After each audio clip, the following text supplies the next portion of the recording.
When Ronan Hale found the wrecked stagecoach buried in 10 feet of Montana snow, he expected corpses. What he got was a nightmare that wouldn't let him walk away. A woman, frozen solid except for the faint rattle in her chest, eyes half open and staring at nothing. He should have left her. He'd sworn off saving people the day his failures cost him everything. But something in that dying breath made him break his own rule. He carried her home, and the moment she woke up in his cabin, his carefully constructed isolation began to crack. Now, before we begin, hit that like button and drop a comment telling me what city you're watching from. I want to see how far this story travels. Let's get started. The storm had been screaming for 3 days. Ronan Hale stood at the edge of the ridgeline, squinting through the white chaos that hammered down from a sky the color of old iron. Wind tore at his coat, tried to rip the fur-lined hood back from his face. He ignored it. Cold didn't bother him anymore. Hadn't for years. Cold was honest. Cold didn't lie or make promises it couldn't keep. Below him, barely visible through the driving snow, was something that didn't belong. Dark shapes. Angular. Wrong. He adjusted the rifle strap across his shoulder and started down the slope, boots punching through the crust with each step. The shapes grew clearer as he approached. Splintered wood, a wheel half buried, the twisted wreckage of what used to be a stagecoach. It lay on its side like a broken animal, one door torn completely off, luggage scattered across 50 yards of white. Ronan stopped 10 feet away. No movement, no sound except the wind. He'd seen this before. Coaches that tried to push through when they should have waited. Drivers who thought they knew better than the mountains. It always ended the same way. He moved closer, rifle ready out of habit more than necessity. Dead men didn't shoot back. The first body was the driver, still in his seat, frozen in the act of trying to climb down. His face was blue-white, eyes open, one hand reaching for something he'd never touch. Ronan looked away, moved to the passenger compartment. 3 more inside. An older man in an expensive coat, probably a businessman. A younger man, maybe his son, slumped against the far wall. And a woman in a dark traveling dress, face down across the seats. All dead. All frozen. Ronan started to turn away, then stopped. The woman in the dark dress. Her back moved. Not much, just a slight rise and fall barely visible. But enough. "God damn it," Ronan muttered. He didn't want this. Didn't want another life in his hands.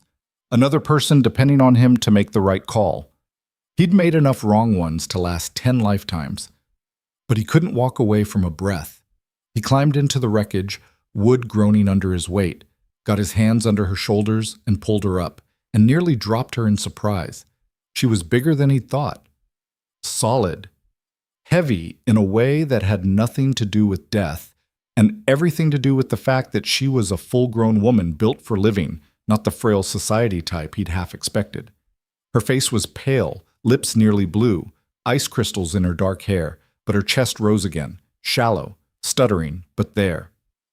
"Don't you dare quit on me now," he said, even though she couldn't hear him. He got her out of the coach and into his arms, settling her weight against his chest. She was unconscious, head lolling against his shoulder. He wrapped his coat around both of them as best he could and started walking. The cabin was 2 miles up the mountain. In good weather, it was an easy walk. In this storm, carrying 170 pounds of unconscious woman, it was goddamn stupid. Ronan had done stupider things. The first mile almost killed him. Not the cold. He'd trained himself to function in worse. Not the distance. His legs were strong from years of hauling water, wood, game. It was the weight combined with the terrain. Every step sank him knee-deep into snow that wanted to drag him down. Every gust of wind tried to shove him sideways off the narrow trail. The woman in his arms was a dead weight, head bouncing against his shoulder with each stumbling step. Halfway through, his arms started screaming. He shifted her position, got a better grip, kept moving. 3/4 done, his vision started to blur. He stopped, leaned against a tree, caught his breath in ragged gasps that turned to ice in his beard. The woman's breathing had gotten worse, more labored, rattling in her chest like stones in a tin can. "Stay with me," he said through gritted teeth. "Don't make me drag you this far just to watch you die on my doorstep." She didn't answer, didn't move. He pushed off the tree and kept walking. The cabin appeared out of the white like a miracle he didn't believe in. Ronan kicked the door open, no time for niceties, and carried her straight to the fireplace. The embers from this morning were still glowing faintly. He laid her down on the bearskin rug, grabbed kindling, got a fire roaring in under a minute. Then he stood there staring down at her, trying to figure out what the hell he was supposed to do next. He wasn't a doctor, wasn't even particularly good at keeping himself healthy. His medical knowledge consisted of keep wounds clean and don't let frostbite turn black. But he knew hypothermia when he saw it. He stripped off her wet outer clothes, coat, dress, boots, working quickly, clinically, trying not to think about the fact that he was undressing an unconscious woman he'd never met. Got her down to her underthings and wrapped her in every blanket he owned, piled them on thick. Then he filled a pot with snow, hung it over the fire to melt, and waited. She didn't wake up. Her breathing stayed shallow. Skin stayed pale. Ronan sat against the wall, rifle across his knees, and watched her like she was a wild animal that might bolt if he looked away. An hour passed, then 2. Finally, as the storm outside reached a pitch that made the cabin walls shudder, she coughed. It was a wet, ugly sound, but it was alive. Her eyes fluttered open, hazel, he noticed, and tried to focus on the ceiling, failed, tried again. "Don't move," Ronan said. Her eyes snapped to him, wide, frightened. "You're safe," he added, though he wasn't sure that was true. "You were in a coach accident. Storm got you. I found you." She stared at him for a long moment. Then her eyes rolled back and she was gone again. Ronan let out a breath he didn't know he'd been holding. "Good enough," he muttered. She woke up properly near dawn. Ronan was dozing in his chair by the fire when he heard movement, a sharp intake of breath, the rustle of blankets. He opened his eyes to find her sitting up, clutching the blankets to her chest, staring at him with an expression somewhere between terror and fury. "Where am I?" Her voice was hoarse, raw. "My cabin, about 15 miles north of Hollow Creek." "Where's—" She stopped, swallowed. "The others, the people in the coach." Ronan held her gaze. "Dead when I found you. You were the only one breathing." Something crumpled in her face. Not tears. She didn't cry, but a kind of collapse that happened behind her eyes. She looked down at herself, at the blankets, at her state of undress. "Did you?" "Only what was necessary to keep you from dying," Ronan said flatly. "Your clothes were soaked. Hypothermia doesn't care about modesty." She absorbed this, nodded once, sharp and quick. "Thank you." "Don't thank me yet. Storm's still going. Could be days before it's safe to travel." "Days?" She looked toward the window, just a square of white, no visibility at all. "I need to get to Ridgeway. I was supposed to—" She stopped again, closed her mouth. "Supposed to what?" "It doesn't matter now." Her jaw set in a hard line. "How long was I unconscious?" "About 8 hours. You woke up once, passed out again." She pushed the blankets aside and tried to stand. Made it about halfway up before her legs gave out. Ronan caught her before she hit the floor, which meant catching an armful of solid, substantial woman who immediately tried to shove him away. "I'm fine," she snapped. "You're not." "I don't need—" "Sit down before you fall down," Ronan said, and there must have been something in his voice that cut through the pride because she stopped fighting and let him guide her back to the pile of blankets. She sat, wrapped herself tight, wouldn't look at him. Ronan went to the stove, ladled some broth into a tin cup, brought it back. "Drink this." She took it, didn't drink. "You got a name?" he asked. A long pause, then, "Eleanor. Eleanor Briggs." "Ronan Hale." He settled back into his chair. "You mind telling me what you were doing on a stagecoach in the middle of a Montana blizzard, Eleanor Briggs?" Her fingers tightened around the cup. "Running away." At least she was honest. "From what?" "Does it matter?" "Might. If whoever you're running from comes looking." Eleanor finally looked at him, really looked, taking in the scars on his hands, the hard set of his shoulders, the rifle propped against the wall within easy reach. "They won't find me here," she said quietly. You sure about that? No. She took a sip of broth, made a face. But I'm hoping. Ronan almost smiled. Almost. Hope's a dangerous thing in the mountains. So I'm learning. The first full day was tense. Eleanor kept to herself as much as possible in a one-room cabin. She dressed in her own clothes once they'd dried, still damp in places, but better than borrowing a man's shirt. She sat by the fire and didn't ask questions, didn't offer conversation, just existed in the space like she was trying to take up as little of it as possible. Ronan recognized the behavior, seen it before in animals that had been kicked too many times. They made themselves small, quiet, tried not to draw attention. It pissed him off. Not at her, at whatever had taught her to act that way. He went about his routine. Checked the firewood supply, melted snow for water, made food, simple stuff, beans and salt pork and hardtack. He offered her some. She ate without complaint, didn't ask for more even though he could see she was still hungry. There's plenty, he said, pushing the pot toward her. I'm fine. You're not fine. You almost froze to death yesterday. Your body needs fuel. She hesitated, then took another small serving. Still not enough. Ronan bit back the urge to argue. Pick your battles. That night he gave her the bed, a simple frame with a straw mattress in the corner. She protested. He ignored her. Rolled himself up in a blanket by the fire and went to sleep listening to the storm try to tear his roof off. Day 2, Eleanor started moving around. Ronan woke to find her standing by the window, staring out at the white nothing beyond the glass. She had a blanket wrapped around her shoulders. Her breath fogged the pain. Still going strong, he said from his spot by the fire. She didn't turn. How long do these usually last? Depends. Could be another day. Could be a week. A week? She said it flat, emotionless. You got somewhere you need to be? Not anymore. Ronan stood, stretched the kinks out of his back. You gonna tell me what you were running from eventually, or are we just gonna dance around it until the snow melts? Eleanor turned to face him. In the gray morning light, he could see her clearly for the first time. Not beautiful in the way the magazines probably defined it, but striking.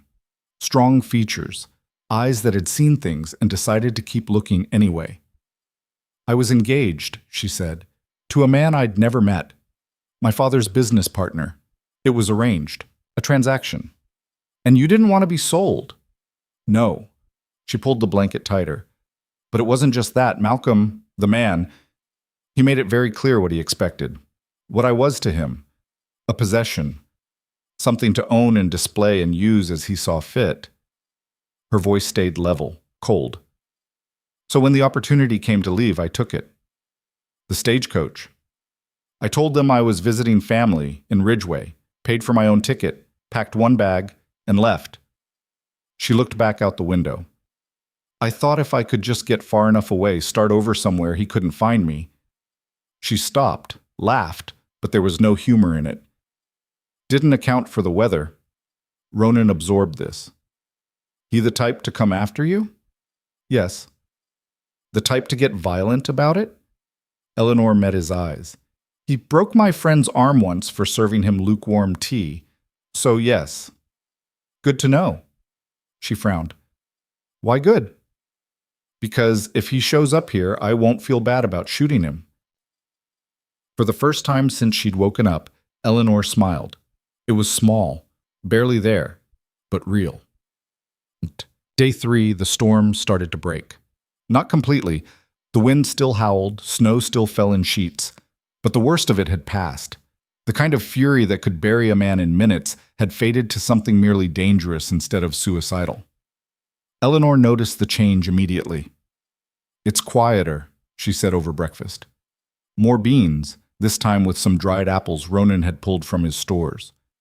Storm's moving on. Give it another day, maybe 2, and we can assess travel conditions. And then what? Ronan looked up from his plate. Then I take you to Hollow Creek. You can catch a coach from there. Go wherever you want. Just like that?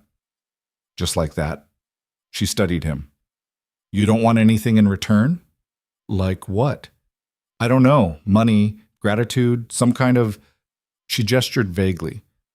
Payment. Ronan set his spoon down. You think I pulled you out of that wreck expecting you to owe me something? Men usually do. I'm not men. I'm me. He picked up his spoon again. And I don't want your money, or your gratitude, or whatever else you think you're supposed to give me.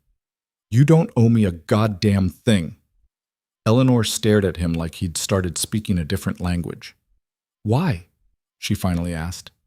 Why what? Why save me? Why bring me here, feed me, give me your bed? If you don't want anything from me, why bother? Ronan was quiet for a long moment. Then, because I've walked past too many people who needed help, made too many excuses about why it wasn't my problem, and every single one of them haunts me. He met her eyes. I'm tired of ghosts. Eleanor looked away first. They finished breakfast in silence. Home. That afternoon, Eleanor asked if she could help. Ronan was outside, clearing snow from the area around the cabin door. Keeping pathways open was essential. Let them fill in, and you could find yourself trapped inside until spring. Eleanor appeared in the doorway, wrapped in his spare coat. What can I do? You should rest. I've been resting for 3 days. I'm going crazy, sitting still. Ronan leaned on his shovel. You ever done manual labor before? Does embroidery count? No. Then no. She crossed her arms. But I can learn. He almost told her to go back inside. Almost. But something in her stance, chin up, shoulders back, refusing to be dismissed, made him change his mind. All right. There's another shovel by the door. Start clearing a path to the woodshed. She retrieved the shovel, had to use both hands to lift it, and started working. It was painful to watch. Her technique was all wrong. She was using her arms instead of her legs, lifting instead of pushing, exhausting herself in under 5 minutes. But she didn't quit, didn't complain, just kept going, even when her breathing got ragged and her movements turned clumsy. Ronan waited until she'd cleared about 3 feet. Then, stop. She straightened, breathing hard. I'm not done. I know, but you're doing it wrong. Watch. He demonstrated the proper form, legs apart, bend at the knees, use your body weight to push, not lift. Try it like that. Eleanor mimicked his stance, tried again, better, but still rough. Closer, Ronan said, but you're still muscling it. Let the shovel do the work. She adjusted, pushed. The snow moved easier this time. There you go. They worked in silence for the next hour. Eleanor was slow, painfully slow compared to Ronan's practiced efficiency. But she didn't stop, didn't ask for breaks, just kept clearing, inch by inch, until the path was done. When she finally straightened and looked at what she'd accomplished, there was something almost like pride in her expression. Not bad for a first-timer, Ronan said. My back would disagree. It'll hurt worse tomorrow. Wonderful. But she was smiling when she said it. Well, day 4. Eleanor couldn't move. Ronan found her in the morning trying to sit up, failing, falling back with a string of curses that would have made a sailor blush. I warned you, he said, not unkindly. I thought you were exaggerating. Nope. She glared at him from the bed. Is there anything that helps? Time. And this. He went to his shelf, pulled down a tin of salve. Made it myself. Comfrey and arnica. Works on sore muscles. Eleanor eyed the tin suspiciously. Does it work? You'll find out. He handed it to her and turned away, giving her privacy to apply it. Heard her hiss as she worked it into her shoulders and lower back. Heard the small sound of relief that followed. Better? He asked without turning around. Maybe. Give it 10 minutes. 10 minutes later, she was moving again, still stiff, still slow, but functional. What else is in that stuff? She asked, returning the tin. Trade secret. Seriously? Dead serious. He tucked it back on the shelf. But if you want to help again today, I won't stop you. Eleanor looked toward the window. The storm had cleared enough to show patches of blue between the clouds. What needs doing? Firewood, always firewood. Show me. So he did. He took her to the woodshed, showed her how to split logs, where to stand, how to grip the axe, how to read the grain and find the natural fracture lines. Let her try it herself. Her first swing bounced off the wood without splitting it. Harder, Ronan said. She tried again. The axe bit deeper, but didn't go through. You're aiming wrong. Look. He positioned himself behind her, close enough to guide her arms without touching her. See that crack right there? That's where you want to hit. And don't chop. Drive.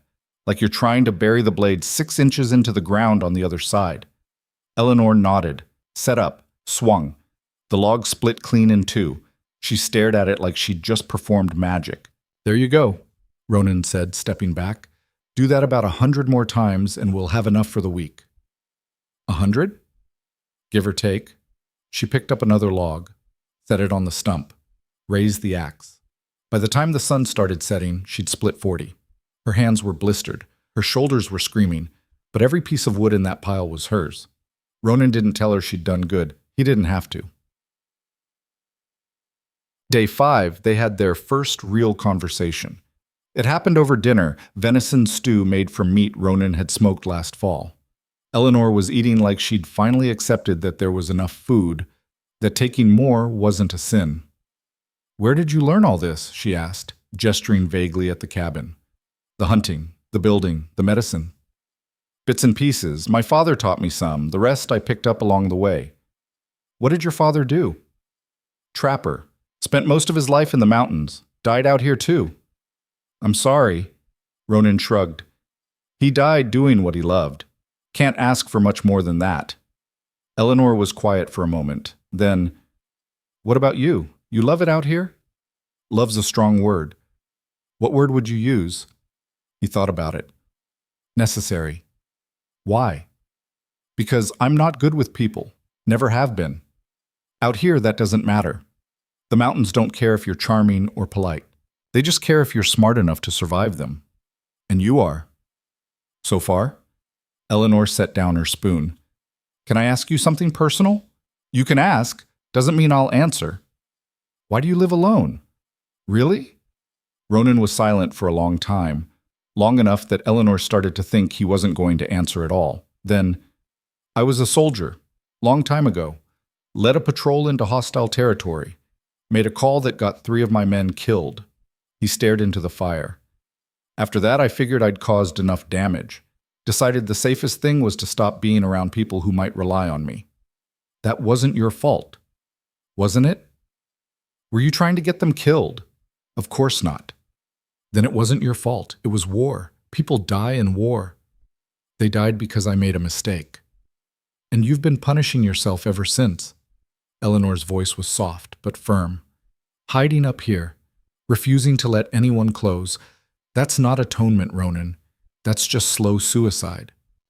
He looked at her sharply. You don't know what you're talking about. Don't I? She leaned forward.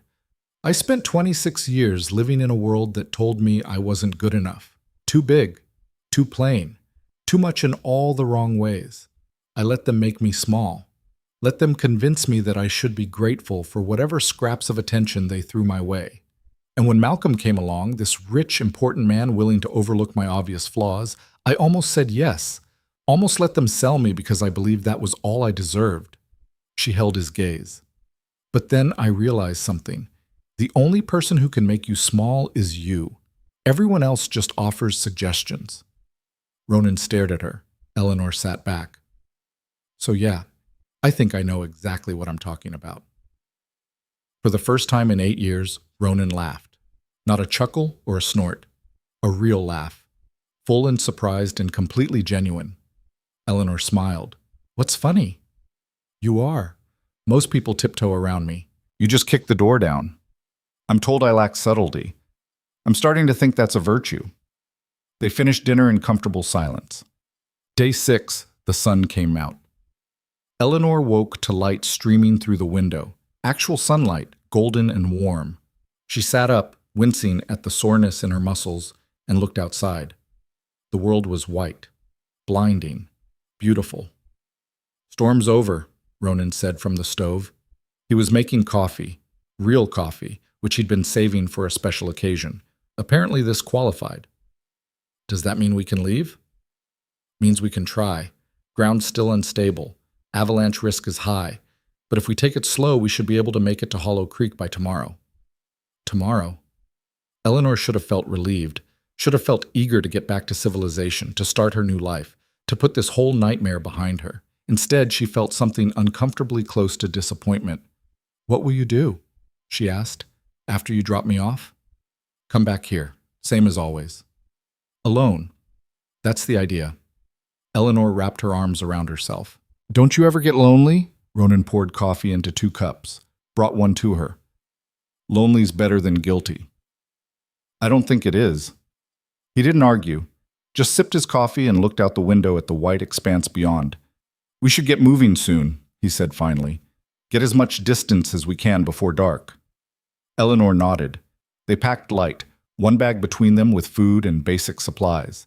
Ronan checked his rifle, loaded extra ammunition, strapped a knife to his belt, preparing for a simple journey like he was going to war.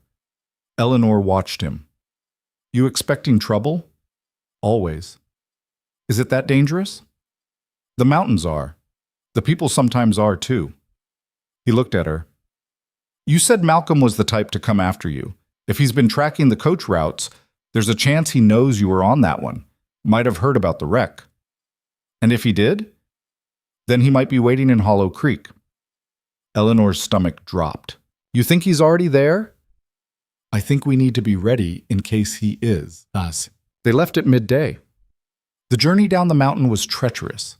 Snow covered everything, hiding rocks and drop-offs and weak spots that could give way without warning. Ronan led, testing each step before committing his weight. Eleanor followed close behind, matching his movements exactly. It was slow, exhausting, terrifying, and the most alive she'd felt in years. Halfway down, Ronan stopped suddenly and held up a hand. Eleanor froze. "What is it?" she whispered. He pointed. Below them, maybe a 1/4 mile away, were tracks. Fresh ones. 3 horses. "Could be anyone," Eleanor said, but her voice shook. "Could be." Ronan didn't sound convinced. "We'll circle around, stay high." They changed direction, moving parallel to the tracks instead of intersecting them. Eleanor's heart hammered in her chest. Every shadow looked like a rider. Every sound was a gun being cocked. But nothing appeared. They made it another mile before stopping to rest. Ronan gave her water, made her drink even though she wasn't thirsty, kept his eyes on the trail below. "Maybe it wasn't him," Eleanor said. "Maybe." "But you don't think so?" Ronan looked at her. "I think we need to be smart. Stay alert, and if shooting starts, you get behind me and stay behind me. Understood? I'm not going to hide while you—" "Eleanor," his voice was hard, final. "If he wants you, he's not going to kill you, but he'll sure as hell kill me to get to you. So if it comes to that, you let me do what I do best. Agreed?" She wanted to argue, wanted to tell him she wasn't worth dying for, but the look in his eyes stopped her. "Agreed," she whispered. They kept moving. The sun was setting when Ronan spotted the riders. 3 of them, just like the track suggested.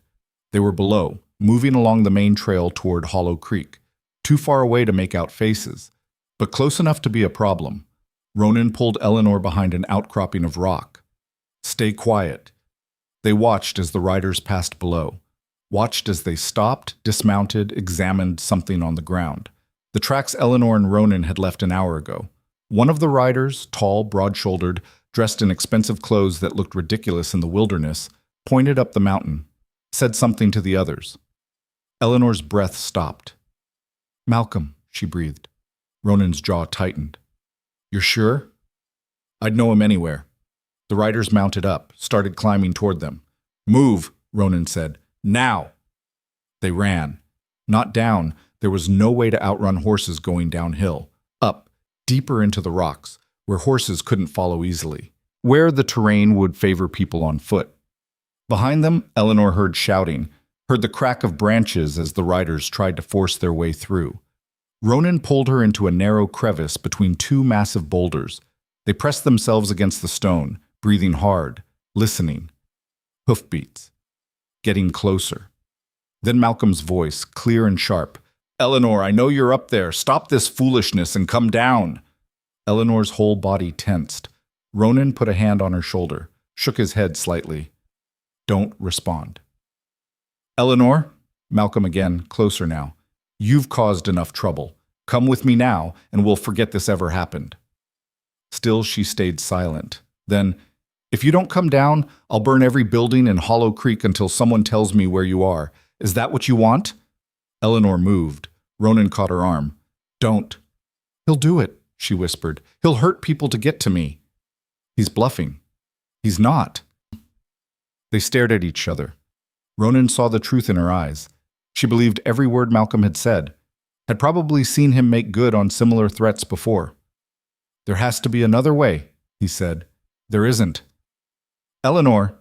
She pulled free and stepped out of the crevice before he could stop her. I'm here, she called down. I'm coming. Malcolm's laughter echoed off the rocks. Wise choice, my dear. Ronan grabbed his rifle and followed her out. Change of plans. Eleanor looked back at him. What are you? You're not going anywhere with him. He raised the rifle, sighted down the barrel. Malcolm Pierce, this is private property and you're trespassing. Turn around and ride back the way you came. Silence. Then Malcolm's voice, colder now. And who might you be? Nobody you need to know. Leave. Now. I don't think so. That woman is my fiancée. She belongs to me. She doesn't belong to anyone. Ronan kept the rifle steady. And she's not going with you. I wasn't asking for permission. A gunshot cracked through the air. The bullet hit the rock 6 inches from Ronan's head, spraying stone fragments. Ronan dropped to one knee and returned fire. The mountains erupted in chaos. Malcolm's men scattered, taking cover behind trees and rocks. Ronan pulled Eleanor down beside him, using the boulder as a shield. I told you to stay hidden, he snapped. I was trying to... I know what you were trying to do. Now stay down. More gunfire. Bullets punched into snow and stone, whining off into the distance. Ronan counted shots, calculated positions, waited for an opening.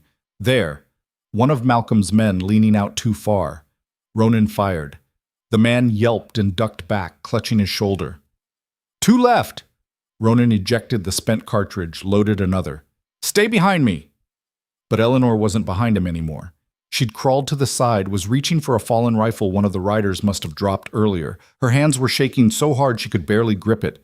Eleanor, don't... She lifted the rifle, pointed it downhill, closed her eyes, and fired. The recoil knocked her backward into the snow. The shot went wide, hitting nothing but air. But Malcolm's voice stopped mid-threat. Eleanor? He sounded shocked. Did you just... You shot at me! She scrambled back to the rifle. Loaded it, badly, her hands fumbling with the mechanism. Stay away from me, her voice cracked. I'm not going back. I won't. Another shot from Malcolm's position. This one hit closer. Eleanor screamed and dropped flat. Ronan saw red. He stood, fired 3 times in rapid succession, forcing Malcolm and his remaining man to take cover. Then he grabbed Eleanor and hauled her back into the crevice. What the hell was that? He demanded. I was helping. You almost got yourself killed. Better than letting you do it alone. They glared at each other. Then Eleanor started laughing. It was a terrible sound, high and jagged and edged with hysteria. But it was laughter. I shot at him, she said, wonder in her voice. I actually shot at Malcolm Pierce. Yeah, and missed. Still counts. Ronan couldn't help it. He grinned. Yeah, it does. Below them, Malcolm was shouting orders to his men. They were regrouping, getting ready for another assault. We can't stay here, Ronan said. There's a cave system about half a mile north. We can lose them in there. Can they follow? They can try, but I know those caves. They don't. Then let's go. They moved, fast, low, using every bit of cover the rocks provided. Behind them, Malcolm's men gave chase, but they were slowed by their horses, by the terrain, by their lack of familiarity with the mountain. Ronan and Eleanor were faster. They reached the cave entrance just as full dark settled over the mountains. Ronan pushed Eleanor inside, followed, then wedged a rock against the opening to make it harder to spot. How far back does it go? Eleanor whispered. Far enough. They moved deeper into the darkness, Ronan navigating by memory and touch. Eleanor kept one hand on his shoulder, trusting him completely. After 100 yards, the cave opened up into a larger chamber. Ronan felt around until he found the small cache he'd hidden here years ago: matches, candles, emergency supplies. He lit a candle. Eleanor looked around at the stone walls, the low ceiling, the narrow passages branching off in 3 directions. "We're trapped," she said. "No, we're hidden. There's a difference. They'll find us eventually." "Maybe." Ronan sat down against the wall, rifle across his knees. "But not tonight. Tonight, we rest. Tomorrow, we figure out what comes next." Eleanor sank down beside him. Her whole body was shaking, adrenaline, fear, cold, everything catching up at once. "I could have gotten you killed," she said quietly. "But you didn't. I should have stayed hidden like you said." "Probably." Ronan looked at her. "But I'm glad you didn't." "Why?" "Because watching you stand up to that bastard, even badly, even scared, that was the bravest thing I've seen in a long time." Eleanor turned to stare at him. "I almost shot myself in the face." "Still counts," she laughed again. "Better this time. More real." They sat in silence for a while, listening to the wind howl outside the cave, to the distant sound of Malcolm's men searching the rocks. "What happens now?" Eleanor finally asked. "Now we wait. See if they give up, or if we have to get creative." "And if they don't give up?" Ronan checked his rifle. "Then we make them regret not giving up." Eleanor nodded slowly. "Okay. Okay? Okay." She met his eyes. "I'm done running. Whatever happens next, I'm done being afraid." Ronan saw the truth in her face, the shift that had happened somewhere between the cabin and this cave, the transformation from woman who made herself small to woman who took up space and dared anyone to tell her she couldn't. "Good," he said simply. Eleanor leaned her head back against the stone. "Ronan?" "Yeah?" "Thank you. For everything, for saving me, for not giving up on me. Thank you for giving me something worth saving." She looked at him then, really looked, seeing past the scars and the walls and the self-imposed isolation to the man underneath. The man who'd carried her through a blizzard because he couldn't walk past a breath. The man who'd taught her to split wood and stand her ground and believe she was worth fighting for. The man who'd chosen her when the whole world had taught her she wasn't worth choosing.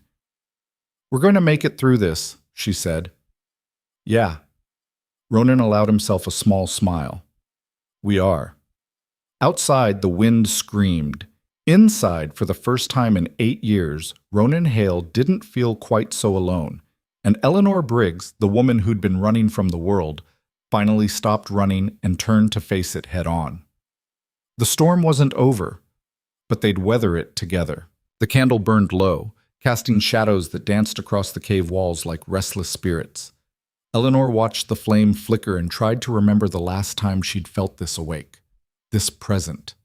Back in Boston, her days had blurred together into an endless repetition of tea parties and hushed criticisms, of being told to sit straighter, smile softer, take up less space. Here, pressed against cold stone with a rifle-toting mountain man and 3 armed riders hunting her outside, she felt more herself than she ever had in a parlor. Funny how that worked. "You should sleep," Ronan said without looking at her. He'd been staring at the cave entrance for the past hour, barely moving, barely breathing, like a wolf waiting for prey to make a mistake. "So should you. One of us needs to stay alert." "Then we'll take turns." Eleanor shifted, trying to find a position that didn't make her back scream. "You first. I'll watch." Ronan turned his head slightly. "You know how to keep watch?" "I know how to stay awake and yell if I see something. That count?" He almost smiled. "Close enough." But he didn't move, didn't close his eyes. Eleanor sighed. "You're not going to sleep, are you?" "Probably not." "Because you don't trust me to keep us safe?" "Because I don't trust myself to wake up if something happens." He looked at her then, and there was something raw in his expression, something that hadn't been there before. "I told you about my men, the ones I got killed.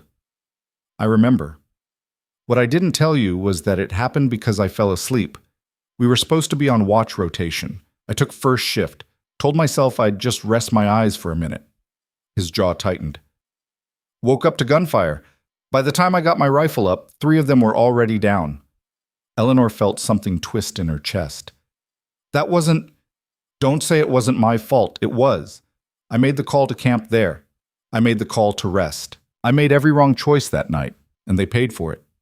And you've been paying for it ever since. Someone has to. Eleanor was quiet for a moment. Then she reached over and took the rifle from his hands. He started to protest, but she cut him off. I'm not asking you to trust yourself, she said firmly. I'm asking you to trust me. For 2 hours. That's all. 2 hours where you let someone else carry the weight. Eleanor, I'm not helpless, Ronan. I know you pulled me out of that coach half dead, and I know I couldn't split wood or shoot straight at first. But I'm not that woman anymore. You made sure of that. She gripped the rifle tighter. So let me do this.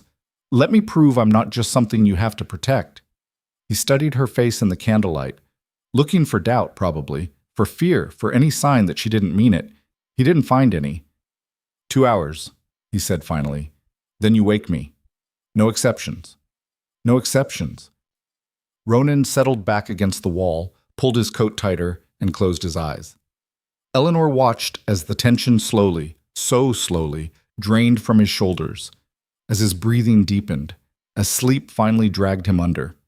She turned her attention to the cave entrance and gripped the rifle like it was the only real thing in the world. Outside, the wind howled.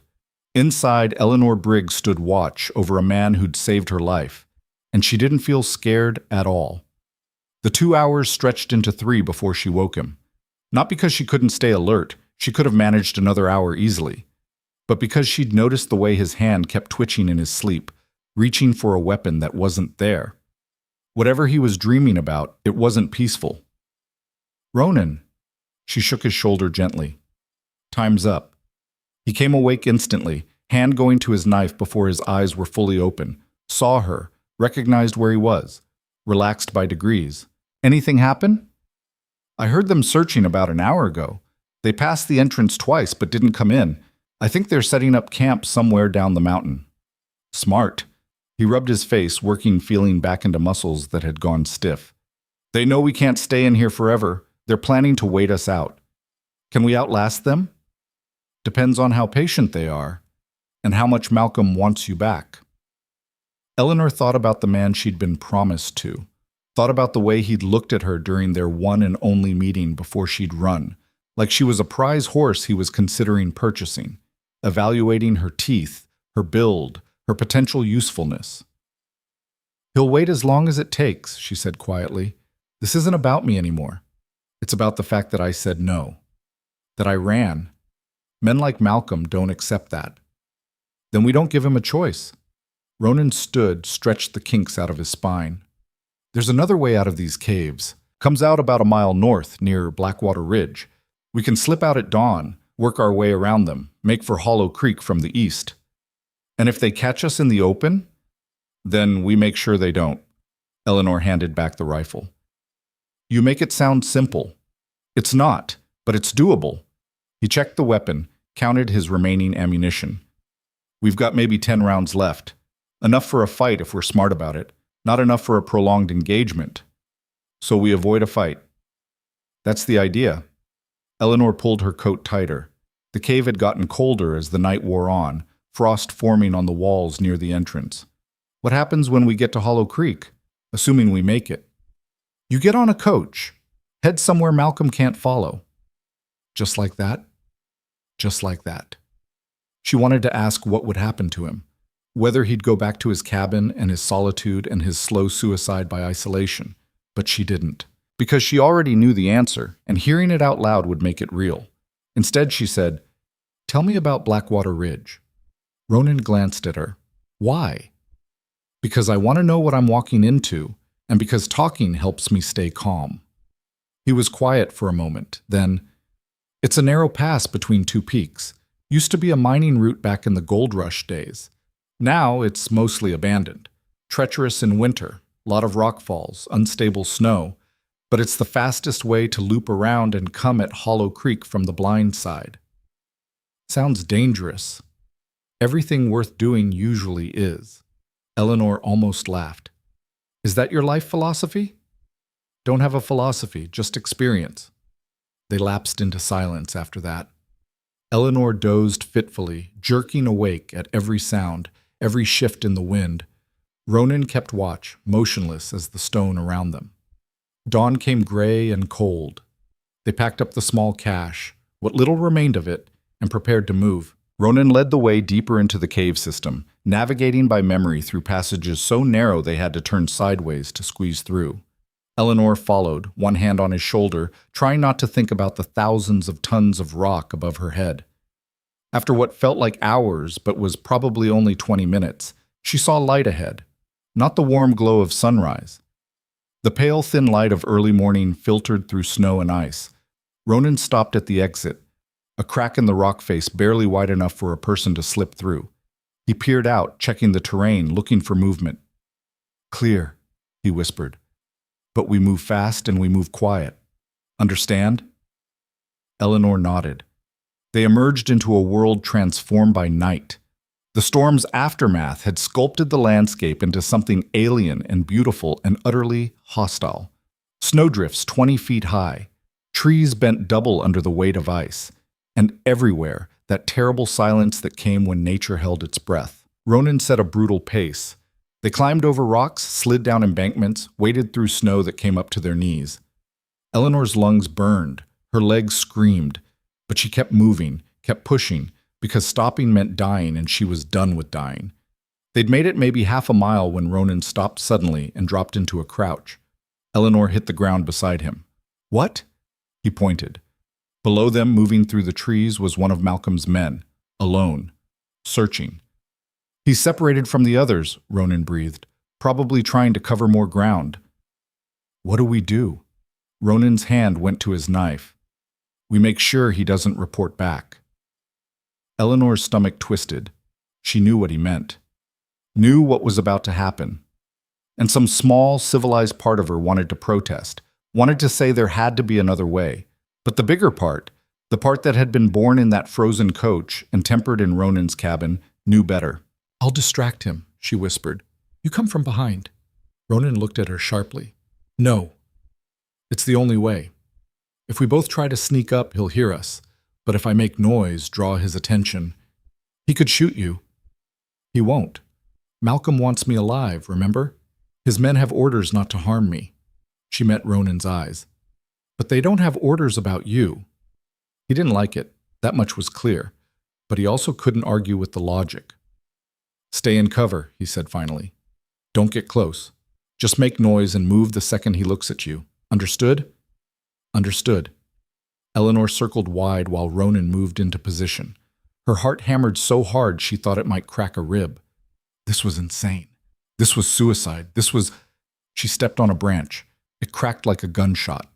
The rider's head snapped up. He turned, hand going to his pistol, eyes scanning the trees.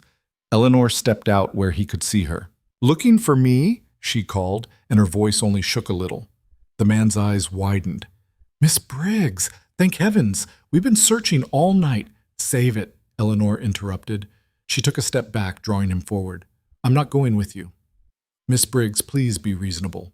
Mr. Pierce is worried sick. He wants to own me. There's a difference.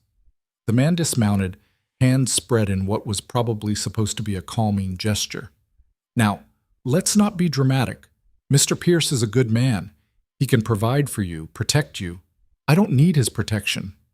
With respect, miss, you're alone in the wilderness in winter. You need someone's protection. He was walking toward her now, slow, careful, like she was a spooked animal that might bolt. Eleanor kept backing up, kept him focused on her face, on her words, on anything except the shadow moving through the trees behind him. I'm not alone, she said. The man frowned. Miss Briggs! Ronan's arm locked around his throat. The man tried to shout. Ronan's hand clamped over his mouth. There was a brief, violent struggle, the man clawing at Ronan's arm, trying to reach his gun, feet kicking snow into the air. Then stillness. Ronan lowered the body to the ground, checked for a pulse, found none. Eleanor stood frozen, staring at the dead man in the snow. Eleanor. Ronan's voice cut through the ringing in her ears. "Look at me." She did. "This isn't on you," he said firmly. "He made his choice when he signed on with Malcolm, when he came hunting you. This is what happens when you hunt people." "I know." Her voice sounded distant, strange. "I know that. I've never seen—" "I know." Ronan moved to the horse, started going through the saddlebags. "And I wish you didn't have to, but we're past wishing now." He was right. Eleanor knew he was right, but knowing and feeling were two different countries. She forced herself to move, to help Ronan search the body, the horse, looking for anything useful. They found ammunition, food, a better coat that Eleanor immediately appropriated, and a map. Ronan unfolded it, studied the marks someone had made. They've split up into 3 groups, one here, one sweeping south, one heading to Hollow Creek to wait. "How many at Hollow Creek?" "Looks like 2. Plus, Malcolm makes 3 if he went with them. So we're outnumbered no matter which way we go." Story of my life. Ronan refolded the map, tucked it into his coat. "But we've got one advantage now." "What's that?" He nodded at the horse. "Transportation." They rode double, Eleanor in front, Ronan behind her controlling the reins. It was awkward and uncomfortable and faster than walking through snow. The horse, a sturdy roan gelding built for mountain work, picked its way carefully along the ridge, following a path only Ronan seemed to see. Eleanor tried not to think about the dead man they'd left in the snow, tried not to imagine Malcolm finding the body, the rage that would follow, the absolute certainty that he wouldn't stop now, wouldn't ever stop. "You're thinking too loud," Ronan said from behind her. "Sorry." "Don't be sorry, just stop spinning in circles." His breath was warm against her ear. "You did what you had to do. We both did. That's survival." "Does it get easier?" "No." At least he was honest. They rode for another hour in silence. The sun climbed higher, turning the snow from gray to blinding white. Eleanor squinted against the glare, wishing for the 100th time that she'd thought to bring better clothes when she'd fled Boston. The coat helped, but her dress was impractical, and her boots were already falling apart. "We need to stop," Ronan said finally. "Horse needs rest. So do we." He guided them to a small hollow sheltered by rocks and deadfall, dismounted, helped Eleanor down. Her legs nearly buckled when they hit the ground. "How much farther?" she asked. 4, maybe 5 miles.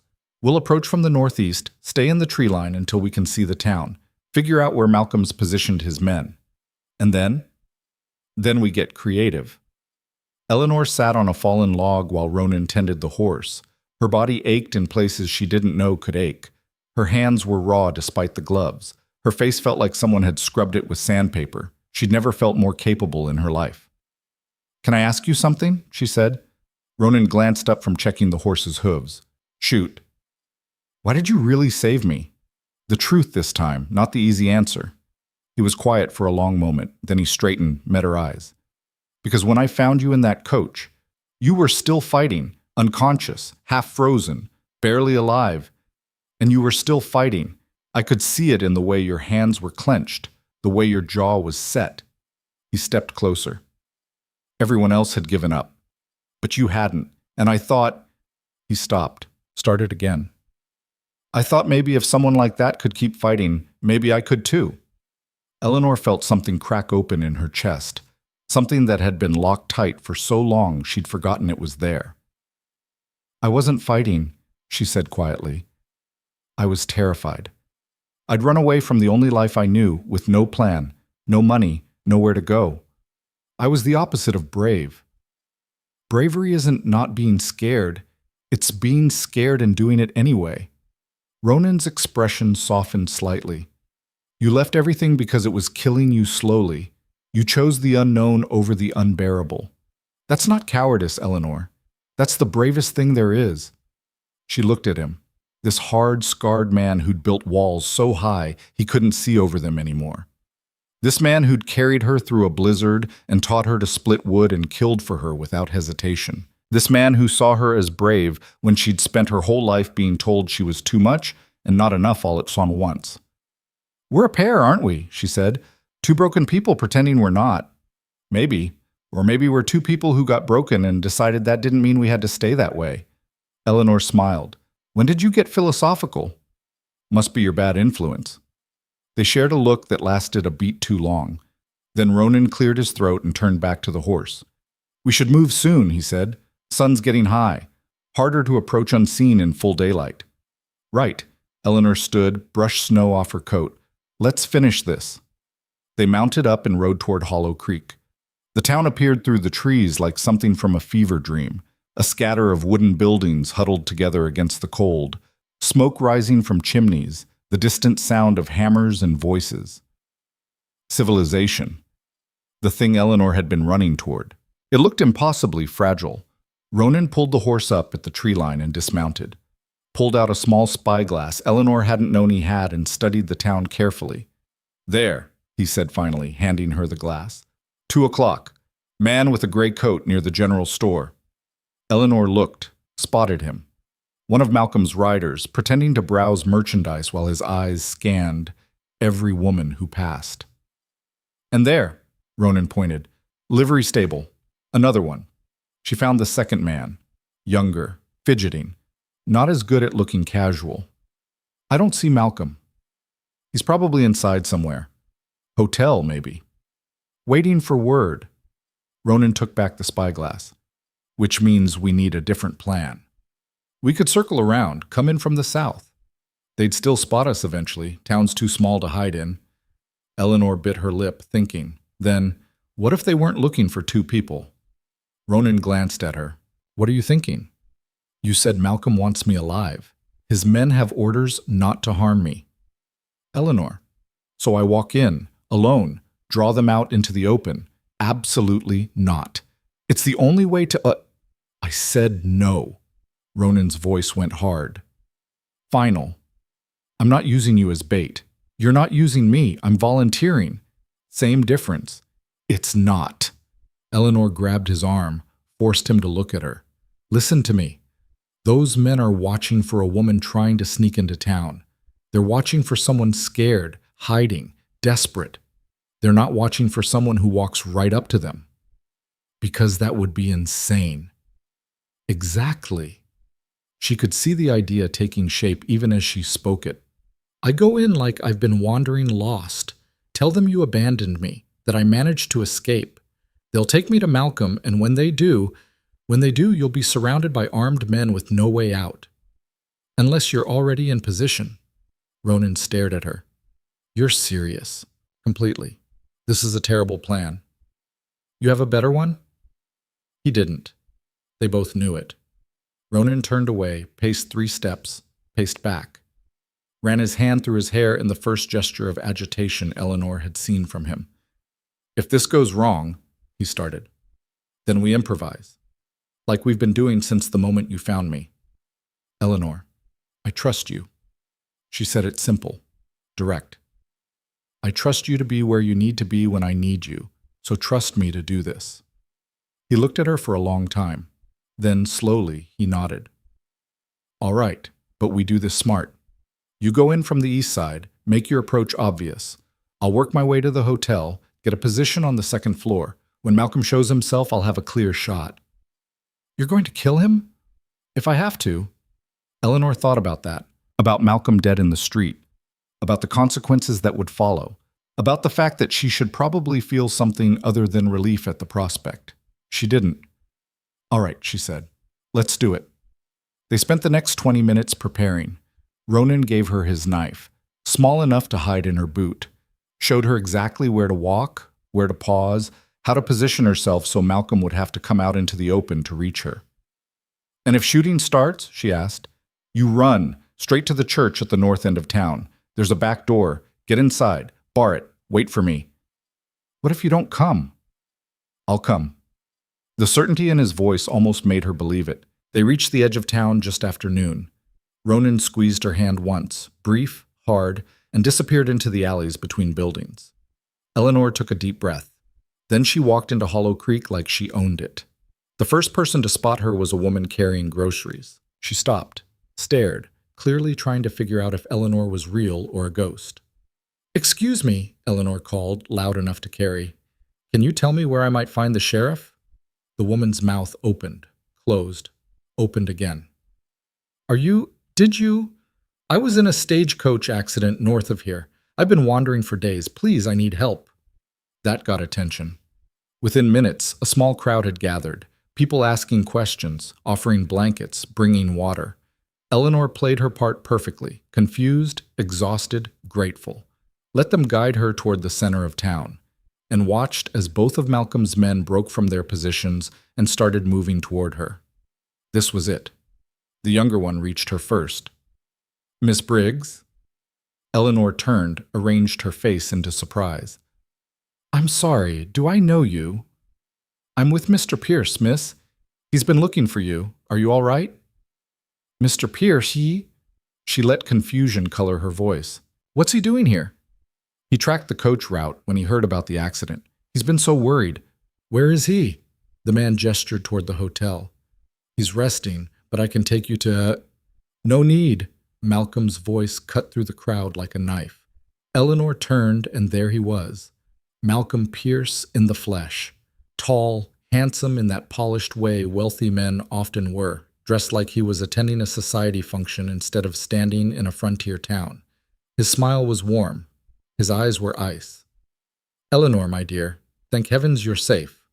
The crowd parted for him. Of course they did. Men like Malcolm always had crowds parting for them. Malcolm, Eleanor kept her voice neutral. What are you doing here? Looking for you, naturally. He moved closer, hands outstretched like he planned to embrace her. When I heard about the accident, I couldn't rest until I knew you were safe. How thoughtful. If he caught the sarcasm, he didn't show it. You must have been terrified. Alone in the wilderness, but you're safe now. I'll take care of everything. I wasn't alone. That stopped him. What? A man found me, brought me to his cabin, saved my life. Malcolm's expression didn't change, but something flickered behind his eyes. How fortunate. Where is this man now? I left him. Couldn't stand another day in that filthy cabin with that brute.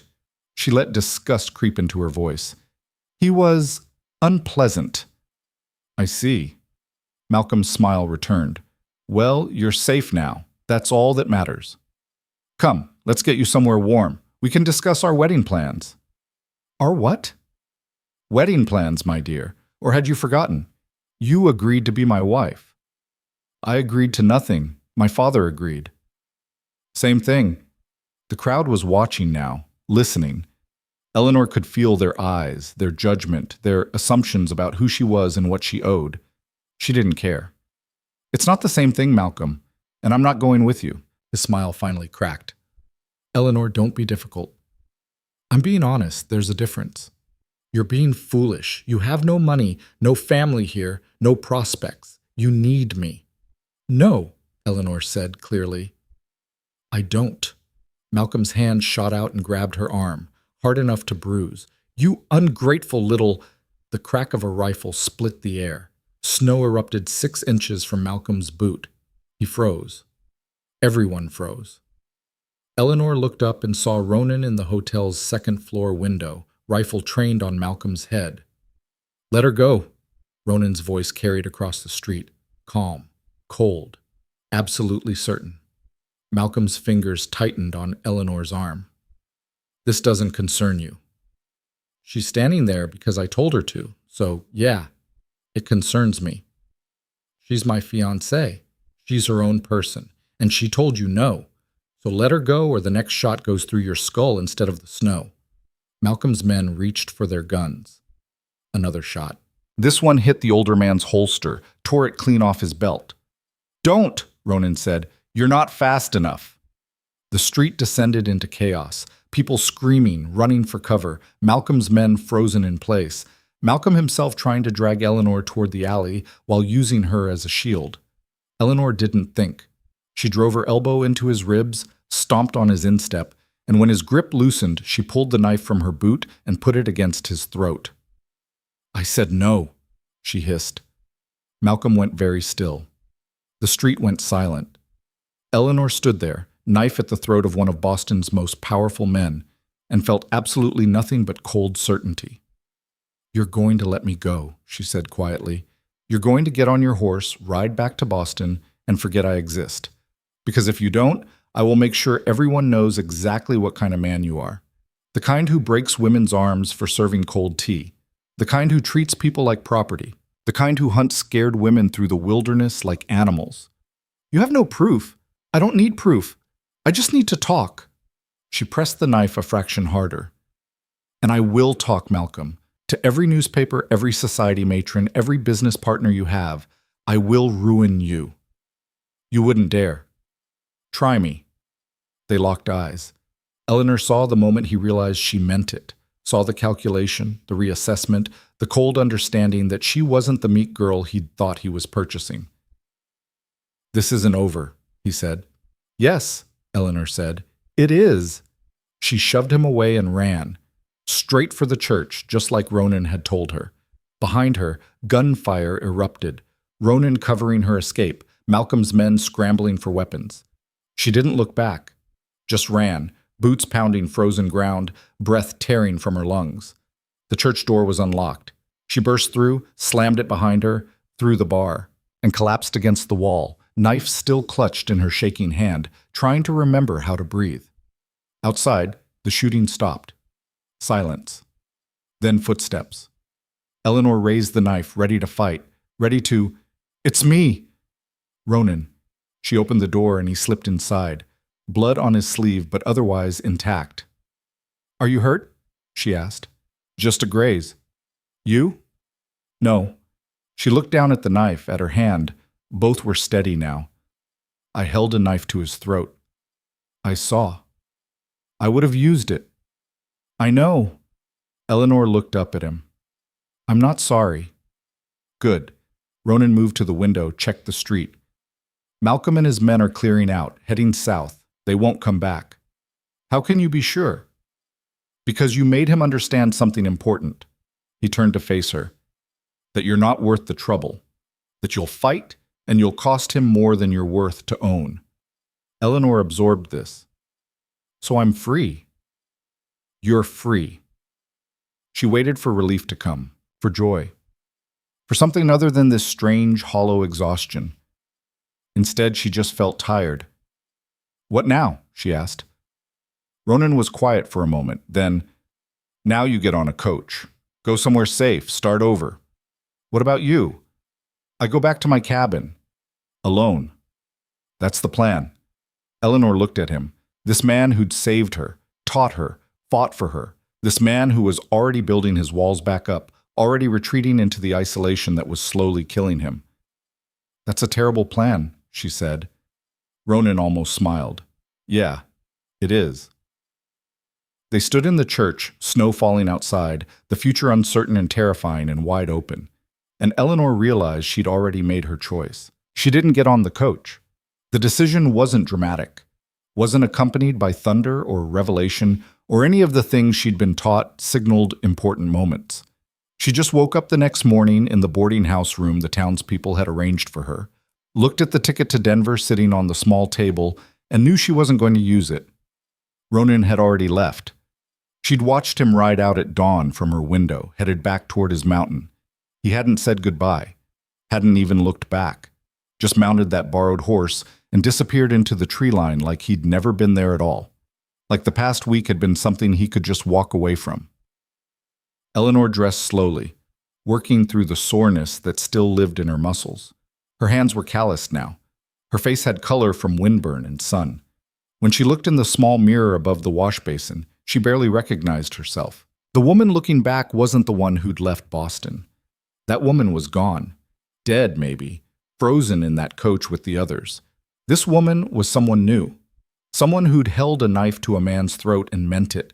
Someone who'd learned to split wood and shoot rifles and survive things that should have killed her. This woman didn't belong on a coach to Denver. She belonged on a mountain. Eleanor packed her single bag, still the same one she'd fled with, though most of its contents were ruined now. Added the better coat she'd taken from Malcolm's man, the knife Ronan had given her, the tin of salve he'd made. Then she walked downstairs and asked the boarding house owner where she could buy supplies. The woman, Mrs. Chen, middle-aged and sharp-eyed, looked at her like she'd grown a second head. Supplies for what, dear? For the mountains. I need cold weather gear, food that keeps, basic tools. The coach to Denver leaves in 2 hours. I'm not taking the coach. Mrs. Chen set down the bread she'd been slicing. May I ask why not? Eleanor met her eyes. Because I have somewhere else I need to be. And where's that? North, about 15 miles. Understanding dawned on Mrs. Chen's face, followed immediately by doubt. Miss Briggs, I don't mean to overstep, but that man who brought you here, he lives alone for a reason. Mountain folk like him, they're not meant for— I know what he is, Eleanor interrupted. I spent a week in his cabin. I know exactly what I'm walking into. Then you know he doesn't want company. Probably not, but that's between him and me. Eleanor straightened her shoulders. Now, can you point me toward a general store, or do I need to find it myself? Mrs. Chen studied her for a long moment. Then she sighed. 2 streets over. Tell Jackson I sent you. He'll give you fair prices. Thank you. Don't thank me yet. You might be making the biggest mistake of your life. Eleanor smiled. Wouldn't be the first time this week. Jackson's general store was exactly what she expected. Crowded, poorly organized, smelling of leather and tobacco and wood smoke. The man behind the counter was older, weathered, with the kind of face that had seen everything twice and wasn't impressed either time. Help you? He asked without looking up from his ledger. I need winter supplies. Mrs. Chen sent me. That got his attention. He looked up, took in her appearance, and his eyebrows rose. You're the one from the coach accident. That's me. Heard you were taking the Denver stage. Change of plans. Jackson set down his pencil. You planning to stay in Hollow Creek? No, I'm going north. North, he said it flat. To Hale's cabin. Word traveled fast in small towns. Yes, Eleanor said simply. Jackson was quiet for a moment. Then he nodded once, sharp. All right then, let's see what you need. He outfitted her properly. Sturdy boots lined with fur, gloves that actually fit, a coat heavy enough to survive legitimate cold, a bedroll, dried meat, hardtack, coffee, salt, a hatchet small enough for her to handle, flint and steel, a water skin. You know how to use any of this? He asked. Some of it. I'll figure out the rest. Hale teach you anything? He taught me to split wood, to shoot, to not give up when things get hard. Jackson's expression softened slightly. He's a good man. Broken, maybe, but good. I know. You sure about this? Mountain living ain't easy, especially not for He stopped. For someone like me? Eleanor finished. Someone who's too big, too soft, too used to easy living? I didn't say that. You didn't have to. Everyone thinks it. She leaned on the counter. But here's the thing. I spent 26 years being what other people thought I should be. Quiet, grateful, small. And it nearly killed me. So now I'm going to be what I actually am. And if that means living on a mountain with a man who doesn't want company, at least I'll be doing it on my own terms. Jackson stared at her. Then he started laughing. Deep, genuine laughter that shook his shoulders. What's funny? Eleanor demanded. You. He wiped his eyes. You're going to give that poor bastard hell, aren't you? Probably. Good. He needs it. Jackson started tallying her purchases. Tell you what, I'll knock 10% off if you promise to come back in spring and tell me how it went. Deal. She left the store loaded down with supplies, her purse considerably lighter and her determination heavier than ever. The Denver coach was boarding when she passed the station. She didn't even glance at it. The walk north took most of the day. Eleanor followed the route Ronan had led her down, working backward, trusting her memory and the landmarks she'd noticed. The borrowed horse would have made it easier, but she hadn't wanted to take what wasn't hers. Besides, she needed to know she could make this journey on her own. The sun was setting when she finally spotted the cabin. It looked smaller than she remembered, more vulnerable. Just a wooden box perched on the mountainside, smoke curling from the chimney into the orange sky. Eleanor stopped at the tree line and took a breath. This was it. The moment where she either turned back or committed completely. She didn't turn back. Ronan was chopping wood when she walked into the clearing. He had his back to her, axe rising and falling in steady rhythm, each swing splitting logs with practiced precision. He didn't hear her approach over the sound of his own work. Eleanor stopped 10 feet away. "Your technique's gotten sloppy." The axe stopped mid-swing. Ronan turned slowly, and the expression on his face was worth every step of the journey. Shock, confusion, something that might have been hope if he'd let himself feel it. "Eleanor, you were expecting someone else? I was expecting you to be halfway to Denver by now." I got distracted. He set the axe down carefully. "What are you doing here?" "I live here now."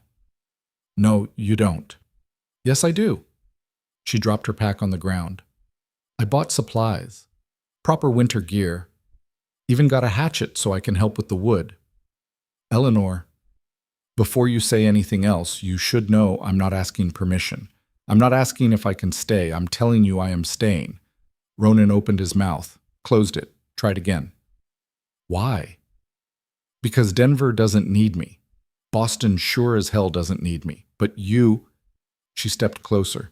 "You need someone to tell you when you're being stupid. To make you eat actual meals instead of just hardtack and coffee. To remind you that isolation isn't the same as safety." "I don't need—" "Yes, you do. And I need—" She stopped, started over. "I need to be somewhere I'm not just tolerated. Somewhere I can be exactly who I am without apology. And somehow, in the middle of a blizzard with armed men hunting me, I found that here, with you." Ronan stared at her. "You're insane." "Probably.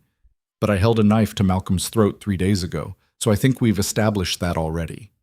He almost smiled. Almost. "Eleanor, you can't just— This isn't a game. Winter up here is brutal. The isolation will eat at you, and I'm not good company. I don't want good company. I want honest company." She held his gaze. "And I want to be somewhere I can be useful. Where what I do matters. Where I matter." "You matter everywhere." "No. Everywhere else I'm just something to be managed, a problem to solve, an inconvenience to tolerate." Her voice roughened. "But here, when I split that wood, it kept us warm. When I kept watch, you got to sleep. When I distracted Malcolm's man, you got the opening you needed. Here, I'm not an inconvenience, I'm necessary." Ronan was quiet for a long time, then— "The work is hard." "I know. The cold is worse than you think. I'll manage.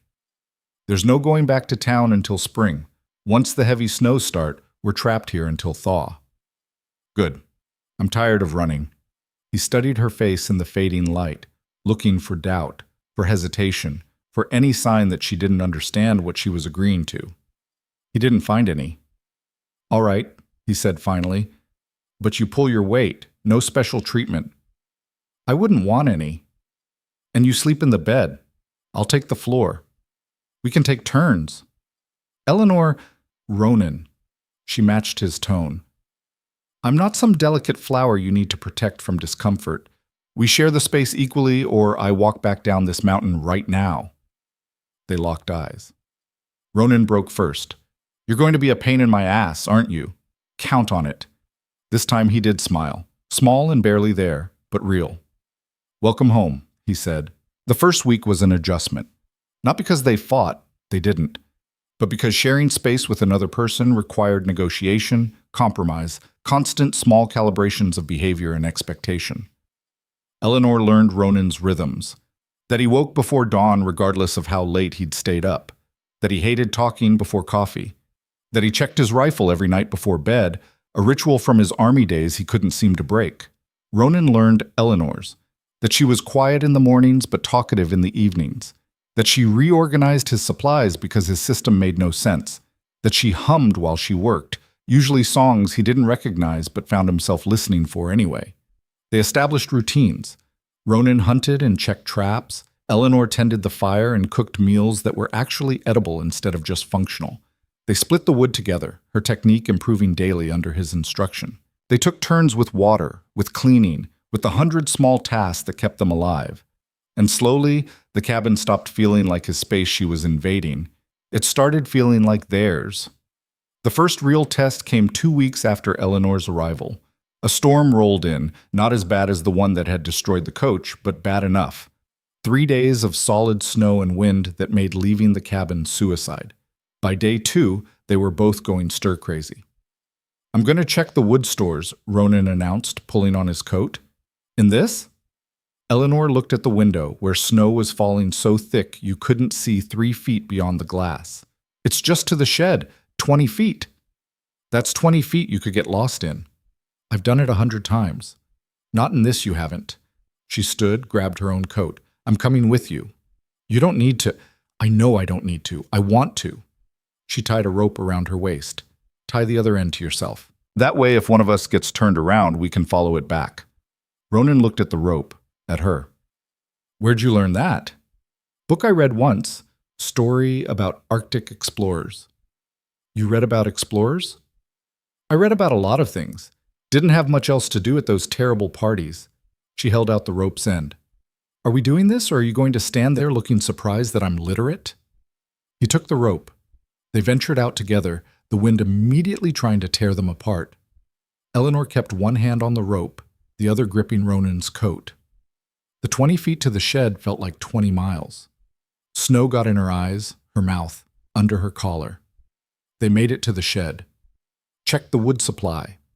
Still good, though they'd need more soon. Started back.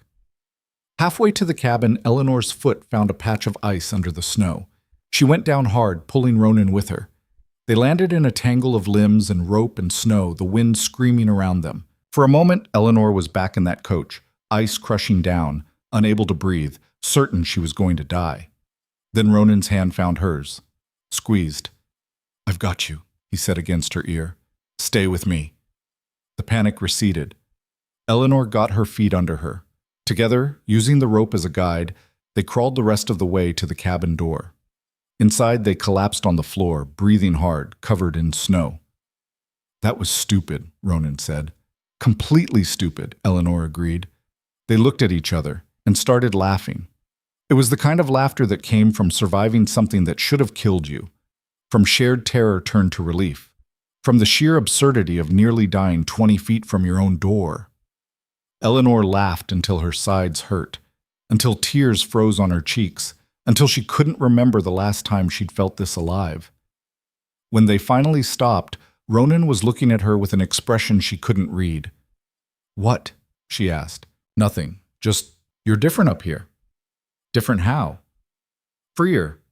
He pulled off his gloves. "Like you're not waiting for permission to exist anymore." Eleanor thought about that. "I think I've been waiting for permission my whole life, to speak, to take up space, to want things." She brushed snow from her coat. "Turns out, I don't actually need it." "No," Ronan said quietly. "You don't." They spent the rest of the storm inside, close to the fire, reading from Ronan's small collection of books. He had poetry. Whitman, mostly, which surprised her. Technical manuals on trapping and hunting. A water-damaged copy of Robinson Crusoe that he'd clearly read 100 times. Eleanor read passages aloud, while Ronan repaired a torn harness. Her voice filled the cabin, turned it into something warmer than a fire ever could. When she finished a particularly beautiful section about the American landscape, Ronan spoke without looking up from his work. "My mother used to read to me, before she died." Eleanor set the book down carefully. Ronan never talked about his family. "How old were you?" 10. Fever took her. Same one that took half the town that winter. He pulled the leather tight, tested the repair. "My father didn't speak for 3 months after, just trapped and hunted and stayed gone as much as possible. I think he would have stayed in the mountains forever if I hadn't been there." "Is that why you came back? After the war?" "Partly. Partly because I didn't know where else to go." He set aside the harness. "The army was supposed to give me purpose, direction. Turns out killing people for reasons you don't fully understand isn't actually purposeful. But you were good at it." "Yeah, I was." He finally looked at her. "Does that bother you, that I've killed people?" Eleanor thought about the man in the snow, about Malcolm's rider who'd died because she'd been bait. About the violence that lived in Ronan's hands. No, she said honestly, because I've seen who you choose to protect and who you choose to stop. That matters more than the act itself. Ronan absorbed this. Most people don't see it that way. Most people haven't had to make those choices. Have you, before all this? No. My choices were limited to which dress to wear and how much to eat without being judged for it. She picked up the book again. But I'm making different choices now, and I don't regret any of them. The storm broke the next morning. They emerged to find the world transformed. Snow piled higher than Eleanor's waist, the landscape sculpted into shapes that looked deliberately hostile, beautiful and brutal in equal measure. We need to clear the paths, Ronan said, surveying the damage. Check the shed roof. Make sure the chimney isn't blocked. And hunt, Eleanor added. We're low on meat. He glanced at her. You want to come? If you'll teach me. It's not like shooting at a man. Deer don't stand still and wait for you to aim. Then I'll learn to lead the shot. Ronan considered, then nodded. All right, but you do exactly what I say. Hunting in snow is dangerous. One wrong step and you're at the bottom of a ravine. I'll be careful. They spent the morning clearing snow, backs screaming, hands numb despite gloves. Eleanor worked until she thought she might collapse, then worked some more. Because stopping meant admitting weakness, and she was done being weak. By afternoon, they were ready to hunt. Ronan showed her how to move through snow without leaving obvious tracks. How to read the forest for signs of game, disturbed snow, droppings, stripped bark. How to stay downwind so your scent didn't spook every animal within a mile. They found deer tracks an hour in, fresh ones, heading toward a clearing where the snow wasn't as deep. Ronan signaled for silence. They crept forward, inch by painful inch. The deer was there. A young buck, head down, pawing at the snow to reach the grass beneath. Ronan handed Eleanor the rifle, positioned her, showed her where to aim. Breathe, he whispered, slow, steady.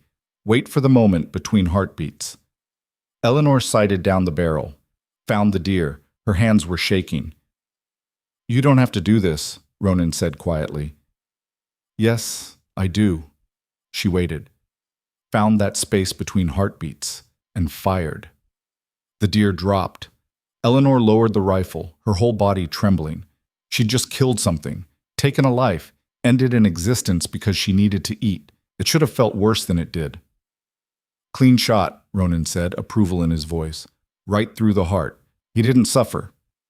They dressed the kill together, Ronan showing her how to field strip the carcass, which cuts to take, how to preserve what they couldn't carry. It was messy, brutal work. Eleanor's hands were red by the time they finished, but when they hauled the meat back to the cabin, she felt something like pride. She'd provided. She'd contributed. She'd done the hard thing and survived it. That night, they ate fresh venison cooked over the fire, the best meal Eleanor could remember. You did good today, Ronan said around a mouthful of meat. I killed something. You fed us. There's a difference. Eleanor poked at her food. Does it get easier, the killing? No, but you learn to carry it different. He set down his plate. Every animal I kill, I thank it for its life, for what it's giving me. Doesn't change what I did, but it helps. Did you thank the men you killed in the war? The question hung between them. No, Ronan said finally, because they were trying to kill me first, and my men. I don't regret those deaths, but I don't thank them either. They were just necessary. Like Malcolm's rider. Like Malcolm's rider. They finished eating in silence. Later, as Eleanor lay in bed, her turn tonight, while Ronan took the floor, she thought about necessity, about the difference between killing for survival and killing for control, about how thin the line was between the two. She thought about the woman she'd been in Boston. Soft hands, careful words, everything measured and controlled. That woman would have been horrified by what Eleanor had become. This Eleanor didn't care. She fell asleep listening to the fire crack and pop, Ronan's breathing steady from the floor, and felt safer than she ever had in her father's house. The weeks blurred together after that, work and rest and work again. Eleanor's hands grew harder, her muscles stronger. She could split wood for an hour without stopping now. could shoot well enough to bring down game on her own, could navigate the mountain trails without getting lost. She was changing, becoming something new, something she didn't have a name for yet. Ronan was changing too, though more subtly. He talked more, smiled occasionally, stopped treating the cabin like a prison he'd sentenced himself to. One evening, as they sat by the fire after dinner, he pulled out a piece of wood and a knife, started carving. Eleanor watched his hands work. "What are you making?" "Not sure yet, just seeing what's in the wood. My father used to say that was wasteful, making things without purpose." "Your father sounds like he was an ass," Eleanor laughed. "He was, but he was also right about some things. Not many, but some." Ronan's knife moved in steady strokes, peeling away layers. "What are you going to do about him? Eventually, he'll want to know where you are." "Let him wonder. I sent a letter from Hollow Creek before I came back. Told him I was starting fresh somewhere west, that I was safe but didn't want to be found." She pulled her knees to her chest. He probably didn't even read it. Probably just handed it to his secretary and went back to his business. "You don't know that." "I know him, and I know that I was never actually his daughter, just another asset to be managed and eventually sold." The bitterness surprised her. "The funny thing is, I would have tried to love him if he'd let me. But he never wanted that. He wanted obedience, compliance, someone who didn't ask questions or cause problems. And instead, he got you." "Yeah, poor bastard." Ronan looked up from his carving. His loss. Eleanor felt something warm unfold in her chest. "You mean that?" "I don't say things I don't mean." They sat in comfortable silence while Ronan worked. The wood was taking shape now, something with curves, with grace. Eleanor couldn't tell what it was yet, but she could see the intention in every cut. "Can I ask you something personal?" she said eventually. "You can ask." "Why did you really let me stay?" The real reason, not the easy answer. Ronan's hands stilled. He stared at the half-formed carving for a long moment. "Because when you showed up here that day, all determined and stubborn and refusing to take no for an answer, I realized something." He looked at her. "I'd been alone for 8 years, told myself it was better that way, safer, that I was protecting people by keeping my distance. But you weren't." "No, I was just hiding, using guilt as an excuse to not live." He set down the knife. "And then you showed up and refused to let me hide anymore, refused to treat me like I was broken beyond fixing. You just existed around me, expected me to exist back. And I realized I'd missed that." Eleanor's throat tightened. "I'm not trying to fix you." "I know, that's why it works." They looked at each other across the firelight. Something passed between them. Not words. Not even understanding, exactly. Just recognition. Two people who'd found each other in the aftermath of breaking, who'd chosen to build something new instead of dwelling on what was lost. The moment stretched, held, then Ronan cleared his throat and went back to carving. "You should sleep," he said. "Long day tomorrow." "What's tomorrow?" "I'm teaching you to set traps. If you're going to hunt, you should know all the methods." Eleanor smiled. "Yes, sir." "Don't call me sir." "Yes, boss." "Eleanor." "Yes, Ronan?" He threw a wood shaving at her. She laughed and went to bed. But she lay awake for a long time after, listening to the knife work the wood, thinking about the life she was building here, the person she was becoming, and wondering if maybe, just maybe, she'd finally found where she belonged. Outside, the mountain slept under its blanket of snow. Inside, two people learned to live with their ghosts and discovered that survival was just the beginning. Winter deepened and the world contracted to the size of the cabin and the paths they could keep clear. The heavy snows Ronan had warned about came in mid-January, burying the mountain under drifts that reached the window ledges. They were truly isolated now, cut off, alone in a way that would have terrified Eleanor 2 months ago. Now it just felt like breathing room. She woke one morning to find Ronan already gone from his spot by the fire. His coat was missing. His rifle, too. Eleanor dressed quickly, ignoring the cold that bit through her clothes, and stepped outside. The world was blue-white in the pre-dawn light, perfect, pristine, and completely empty except for a set of tracks leading away from the cabin toward the ridge. Eleanor followed them. She found Ronan a quarter-mile out, standing at the edge of a cliff overlooking the valley below. The sun was just starting to rise, painting the snow in shades of pink and gold. He didn't turn when she approached, but his shoulders relaxed slightly. He'd heard her coming. "Couldn't sleep?" she asked, stopping beside him. "Didn't try." He kept his eyes on the horizon. "Sometimes I need to remember there's a world beyond the cabin walls. It's beautiful."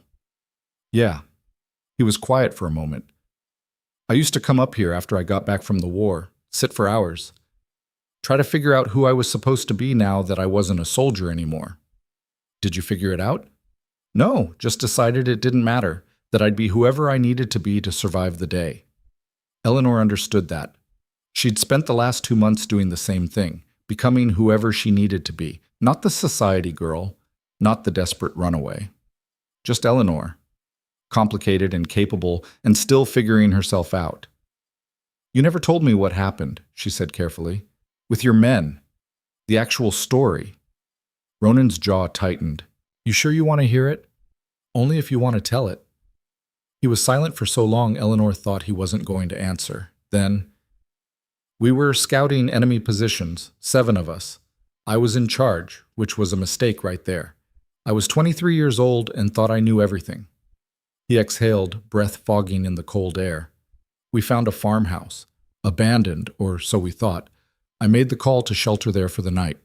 Set the watch rotation. Took first shift myself." Eleanor waited, didn't push. "I fell asleep. Maybe an hour in, maybe less. Woke up to gunfire and realized we'd walked into a trap. The house wasn't abandoned. They'd been waiting for someone stupid enough to use it." His hands clenched into fists. 3 of my men were dead before I even got my weapon up. 2 more died in the retreat. We lost the position, lost the intelligence we'd gathered, and I lost 5 men who'd trusted me to keep them alive. "The 2 who survived, did they blame you?" "They should have. I blame myself enough for all of us." He finally looked at her. "After that, I couldn't be around people who might depend on me. Couldn't handle the weight of someone else's survival in my hands. So I came here, where the only person I could get killed was myself." Eleanor absorbed this. "You saved me. That was different." "How?" "Because you were already dying. Anything I did was just delaying the inevitable. No pressure to get it right when you're already starting from the worst possible outcome." "That's a terrible way to think about it." "Probably. But it's the only way I could make myself act." Eleanor turned to face him fully. "Ronan, those men in the war, that wasn't your fault. You didn't set the trap. You didn't pull the trigger. You made a decision based on the information you had and it went wrong. That's war. That's life. Sometimes everything you do is right and it still goes to hell." "I fell asleep on watch." "You were exhausted. You were 23. You made a mistake." She grabbed his arm, forced him to look at her. "But you've paid for that mistake with 8 years of isolation, 8 years of punishing yourself.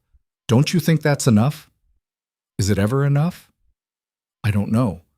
But I know that the man who carried me through a blizzard, who taught me to survive, who fought off armed men to keep me safe, that man isn't someone who deserves to die alone on a mountain." Ronan's expression cracked slightly.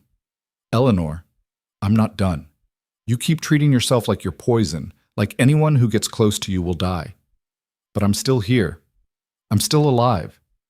And I'm not going anywhere. You don't know that. Winter's not over. Something could always happen. That's not a reason to stop living." She squeezed his arm. "You saved my life multiple times. Maybe it's time you let me save yours." They stood there as the sun crested the mountains, light spilling across the snow, and Eleanor saw something shift behind Ronan's eyes. Not acceptance exactly, but maybe the beginning of it. "I don't know how to do this," he said quietly. "Do what?" "This. Let someone in. Trust that they won't—" He stopped. "Won't leave? Won't die? Won't prove you right about how dangerous you are?" "All of it," Eleanor smiled sadly. "I don't know how either. I've spent my whole life being told I'm too much and not enough at the same time, that I should be grateful anyone wants me at all. Learning to believe I'm worth wanting? That's terrifying. You are worth wanting. So are you. They looked at each other, really looked. And Eleanor saw the moment Ronan stopped fighting whatever was happening between them. Saw him lower the walls just enough to let her see the man underneath. The man who was scared and scarred and trying so hard to be better than his worst moment. We're a mess, he said. Yeah, but we're a mess together. Ronan almost smiled. Is that supposed to be comforting? It's supposed to be true. They walked back to the cabin as the sun climbed higher, and something had changed, not fixed, not resolved, just shifted into a new configuration that felt less fragile than before. The days that followed were easier somehow. Like acknowledging the weight they were both carrying made it lighter. They worked side by side with less tension, talked more freely. Ronan taught Eleanor to repair traps, to read weather patterns in the clouds, to tell poisonous plants from edible ones by the shape of their leaves. Eleanor taught him things too, though she didn't realize it at first.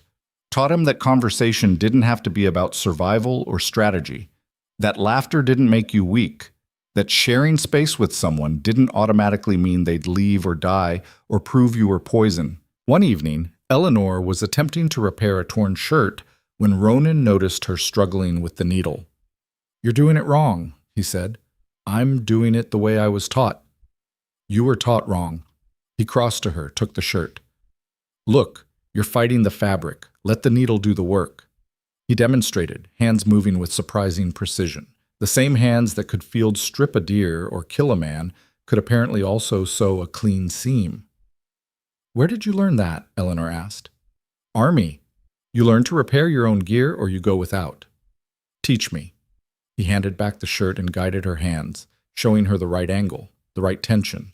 His fingers were warm against hers, calloused but gentle. Eleanor tried to focus on the stitching and not on how close he was standing, failed completely. Like that, Ronan said, stepping back. See? Not fighting it. Right, not fighting.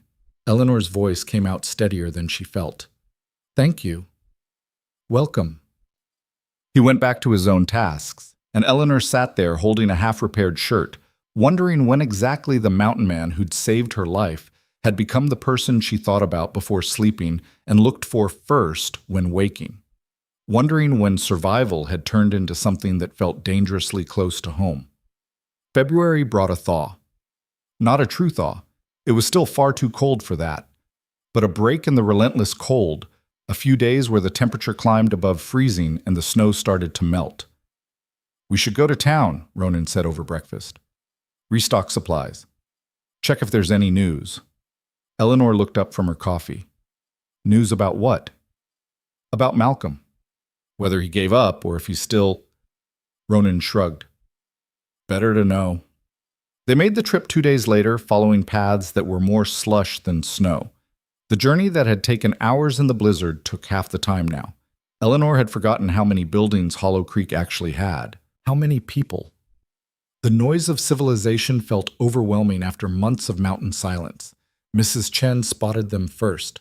Her eyes widened when she saw Eleanor. Well, she said, hands on her hips, you're alive. Disappointed? Eleanor asked. Surprised. I gave you even odds of making it to Christmas. She looked between them. You both look healthy, fed. That's something. We manage, Ronan said shortly. They restocked at Jackson's, who gave Eleanor a knowing look but didn't comment. Added to their supplies without being asked, extra coffee, better flour, a package of hard candies that made Eleanor's eyes sting with unexpected gratitude.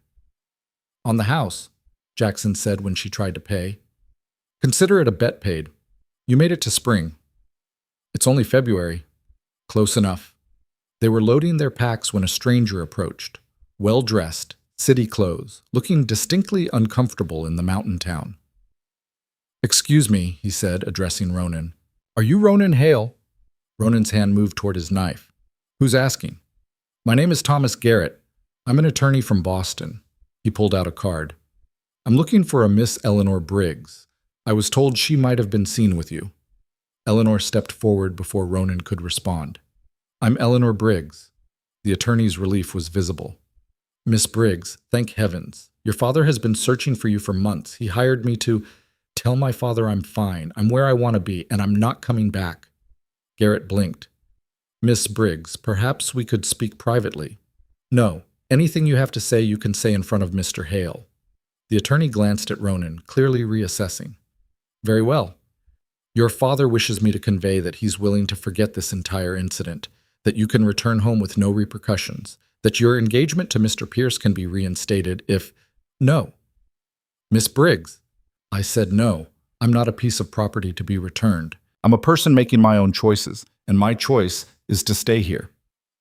Garrett's expression hardened. Your father anticipated you might be difficult. He asked me to remind you that you have no independent means, no money of your own, that everything you have comes from his generosity. Then I'll have nothing. I've learned to live with less than you'd think possible. You're being unreasonable. She's being clear, Ronan interrupted. The lady said no. Time for you to leave. Garrett looked at Ronan like he was an unfortunate stain. And you are? The man telling you to leave. I see. Garrett turned back to Eleanor. Miss Briggs, if you change your mind, I won't. Nevertheless. He handed her a card. My information, should you come to your senses. Eleanor took the card, dropped it in the snow. The attorney's face flushed. Your father will not be pleased. My father is rarely pleased. He'll adjust. Eleanor straightened her shoulders. Now, if you'll excuse us, we have supplies to carry. They left the attorney standing in the street, his expensive boots sinking into slush. Halfway back to the cabin, Ronan spoke. You all right? Why wouldn't I be? You just told your father to go to hell. I told him I was staying. There's a difference. Eleanor adjusted her pack. Though I suppose it amounts to the same thing. No money, no family support. That doesn't scare you? Terrifies me, but not as much as going back. She looked at him. I meant what I said. I'd rather have nothing and be free than have everything and be owned. Ronan was quiet for a moment. Then, you're not nothing, you know that, right? I'm starting to. They walked the rest of the way in comfortable silence. That night, Eleanor lay awake thinking about the attorney, about her father hiring someone to track her down, about the fact that even now, months later, he still thought of her as something to be retrieved rather than someone to be respected. She thought about the life she'd left behind, the parties, the expectations, the constant grinding pressure to be smaller, quieter, more acceptable. And she thought about the life she had now.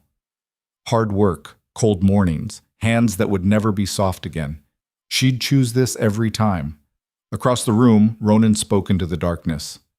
You awake? Yeah. Want to talk about it? Not really, but I want to know you're there. I'm here.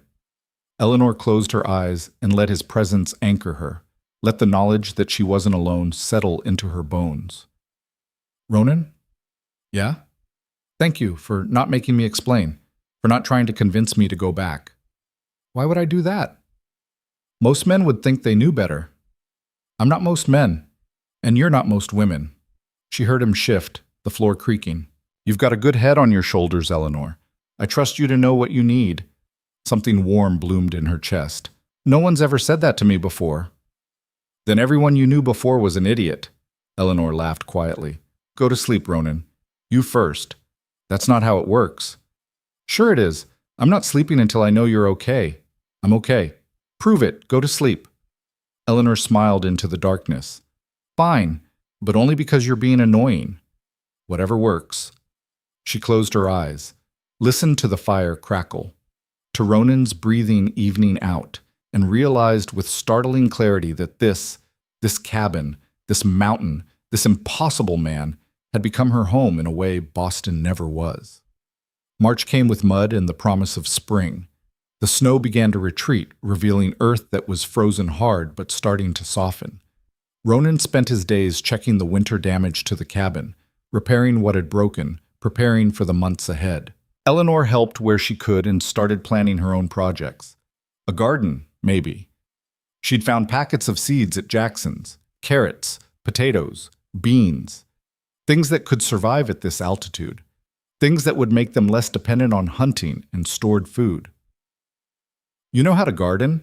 Ronan asked when she mentioned it. No, but I know how to read. There was a book at Jackson's about mountain farming. You bought a farming book. I did. Ronan shook his head, but he was almost smiling. You're something else. Is that a compliment? Still deciding. Eleanor threw a handful of mud at him. He dodged, laughing, and the sound was so rare and genuine that Eleanor stopped to stare. What? Ronan asked. You laughed. I laugh. Not like that, not... She gestured helplessly. Not like you mean it. His expression softened. Maybe I didn't. Before you. He didn't say it, but Eleanor heard it anyway. They stood there in the muddy clearing, and Eleanor felt the weight of everything unsaid between them. All the moments they'd almost acknowledged what was happening, all the times they'd pulled back at the last second. She was tired of pulling back. Ronan, she started, but he shook his head. Don't. Don't what? Don't say whatever you're about to say, not yet. Why not? Because... He looked away. Because I need to know you're staying for the right reasons. Not because you're grateful. Not because you don't have anywhere else to go. Not because I'm in love with you? The words hung in the air between them. Ronan went very still. Eleanor, I am in love with you. I have been for weeks, probably. Maybe longer. She stepped closer. And I know that terrifies you. I know you're scared that caring about someone means they'll die or leave or prove you were right to stay alone. But I'm here, I'm alive, and I'm not going anywhere. You can't promise that. Promise? No. But I can promise that whatever time we have, I want to spend it with you. Not hiding, not pretending, actually living. Ronan stared at her, conflict written across his face, want warring with fear, hope struggling against guilt. I don't know if I can do this, he said finally. Do what? Love someone? Let yourself be happy? Stop punishing yourself for being human? All of it? Eleanor reached out and took his hand. He didn't pull away. Then we'll figure it out together, she said. Same way we've figured out everything else. One day at a time. One choice at a time. What if I fail? What if I... Then we deal with it. Together. She squeezed his hand. I'm not asking for perfect, Ronan. I'm just asking for honest, for real, for whatever you can give without destroying yourself. He looked down at their joined hands, at the scars on his skin and the calluses on hers, at the evidence of survival and work and life lived despite everything. I love you too, he said quietly. I think I have since you showed up here refusing to leave. Maybe even before. But I'm scared that... I know. Me too. You're scared? Terrified. I've never done this before. Never been with someone who saw me as an equal instead of a problem. Never felt like I mattered this much. She met his eyes. But I'd rather be scared with you than safe with anyone else. Ronan's hand tightened on hers. Then he pulled her close, wrapped his arms around her, and held on like she was the only solid thing in a shifting world. Eleanor pressed her face against his chest and felt his heartbeat. Steady, strong, alive.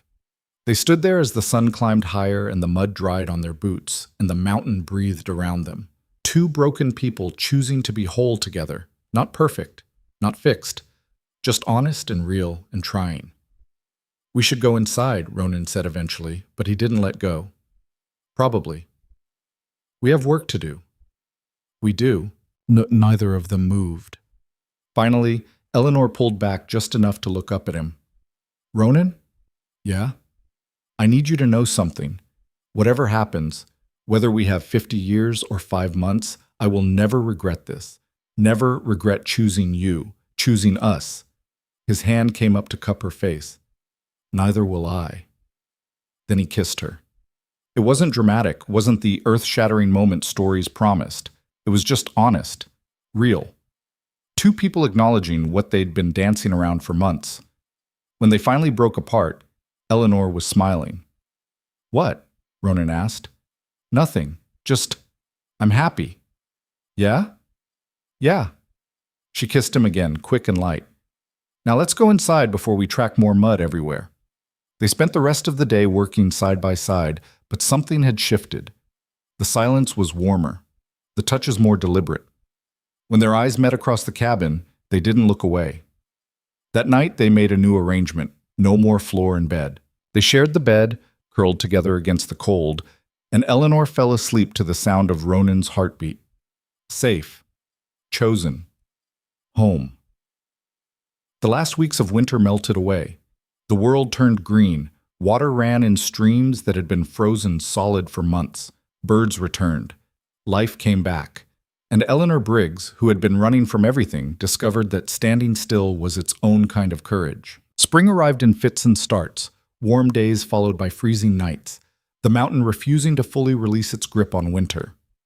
Eleanor spent those unpredictable weeks preparing the garden plot Ronan had helped her clear, a patch of south-facing earth protected from wind by a rock formation. The soil was rocky and stubborn, fighting her with every turn of the spade, but she kept at it. Her hands blistered, then calloused over. Her back ached. She didn't care. This was hers. Something she was building from nothing. Ronan watched her work with an expression she couldn't quite read. Not disapproval exactly. More like wonder mixed with worry. "What?" she asked one afternoon, pausing to wipe sweat from her forehead. "Nothing. Just thinking." "About?"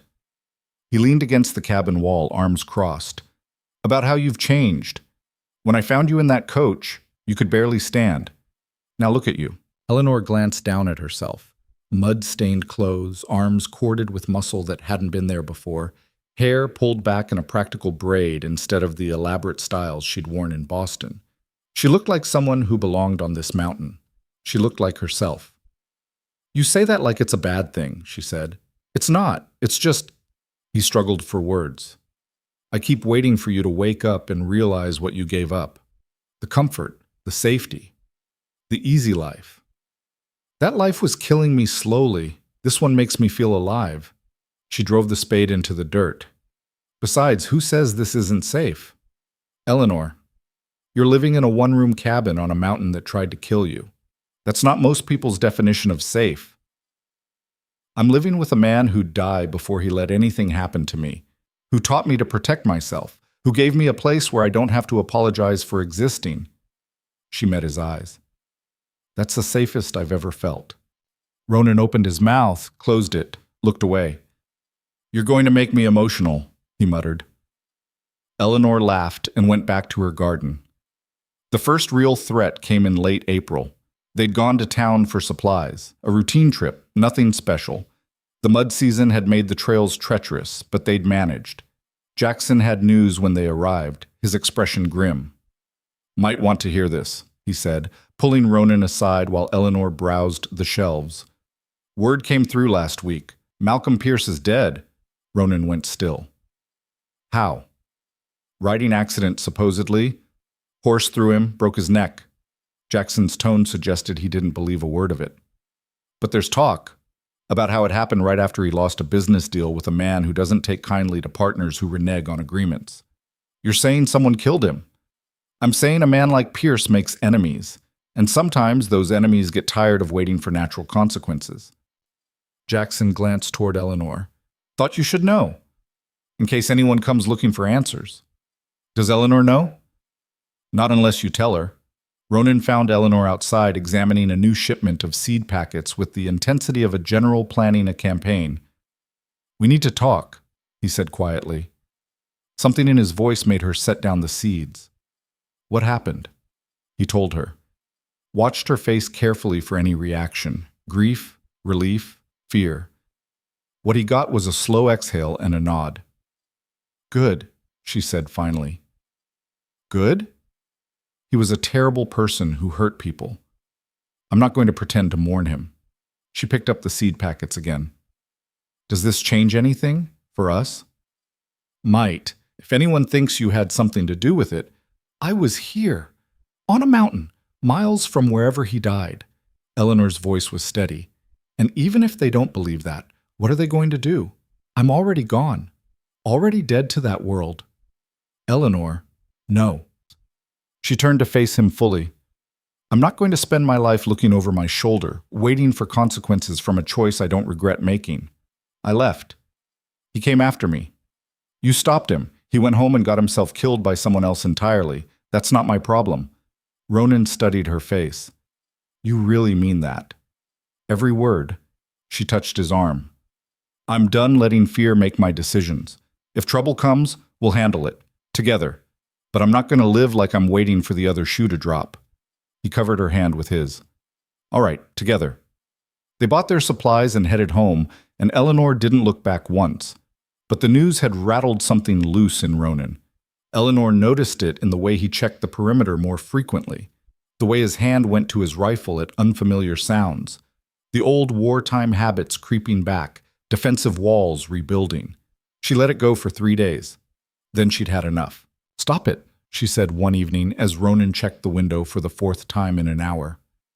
Stop what? Treating this place like a fortress under siege. We're safe. Malcolm's dead. No one's coming. You don't know that.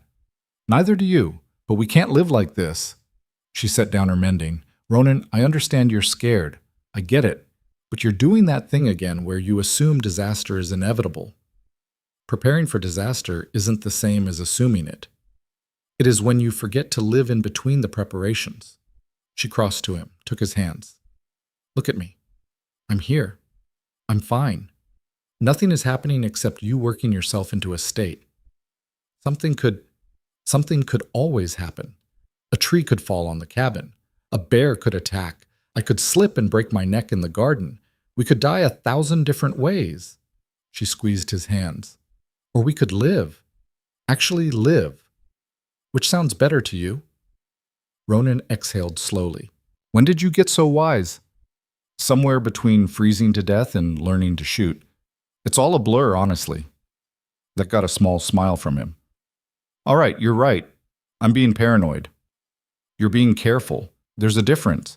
But maybe dial it back from 11 to a reasonable 7? 7. I can do 7. Good. She kissed him quickly. Now come help me with this shirt. I can't get the shoulder seam right.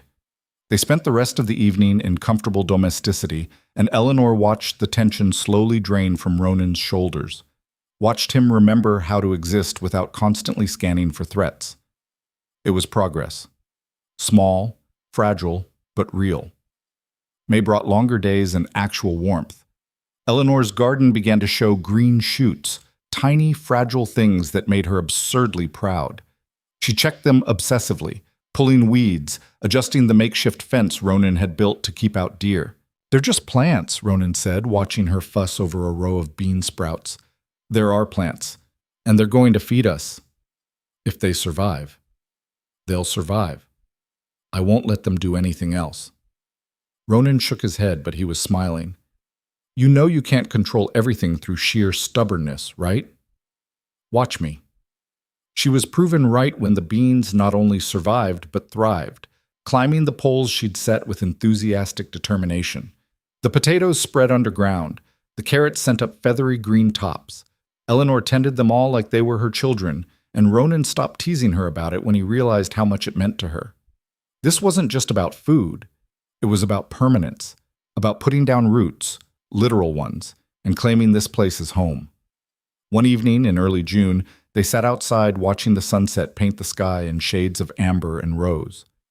The air was finally warm enough to be outside without coats. Birds called from the trees. The world felt impossibly alive. I need to tell you something, Eleanor said. Ronan glanced at her. That sounds ominous. It's not. At least, I don't think it is. She took a breath. I've been thinking about my father, about the fact that I just vanished and let him wonder. You sent him a letter. I sent him a letter saying I was alive and didn't want to be found. That's not the same as closure. She picked at the grass beside her. I don't want a relationship with him. I don't want to go back. But I think maybe I should write to him again, actually explain why I left, give him some kind of ending. You don't owe him that.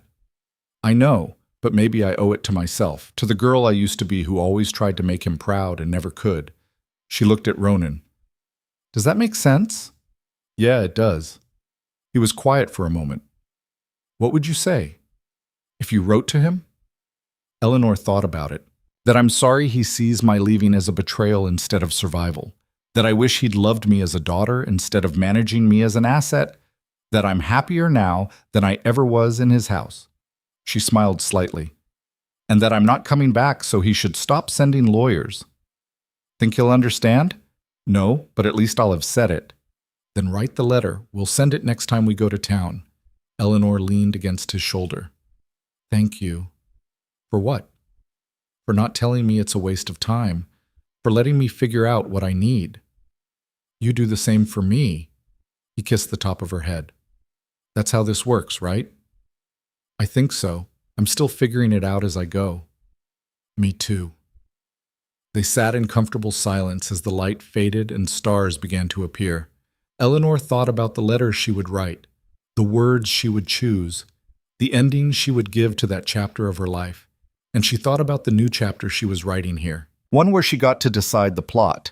She wrote the letter over the next few days, drafting and revising until the words felt right. Not angry, not apologetic, just honest. Father, she wrote, I'm writing to give you the closure I think we both need. I'm not coming back.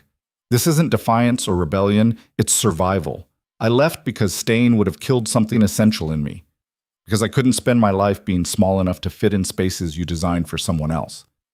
I know you won't understand this. You've never had to choose between who you are and who people need you to be. But I did. And I chose myself. I'm happy. I'm healthy.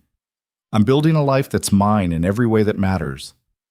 I hope someday you can be glad for me, even if you can't forgive me. Your daughter, Eleanor. She sealed the letter and gave it to Ronan, who tucked it carefully into his pack for their next trip to town. You all right? He asked. Yeah, I am. And she was. The letter wasn't about reconciliation. It was about drawing a line, saying this far and no further, claiming her right to walk away. It felt good. Summer arrived in full force by mid-June. The garden exploded with growth. Eleanor harvested early lettuce and radishes, thrilled beyond measure by food she'd grown with her own hands.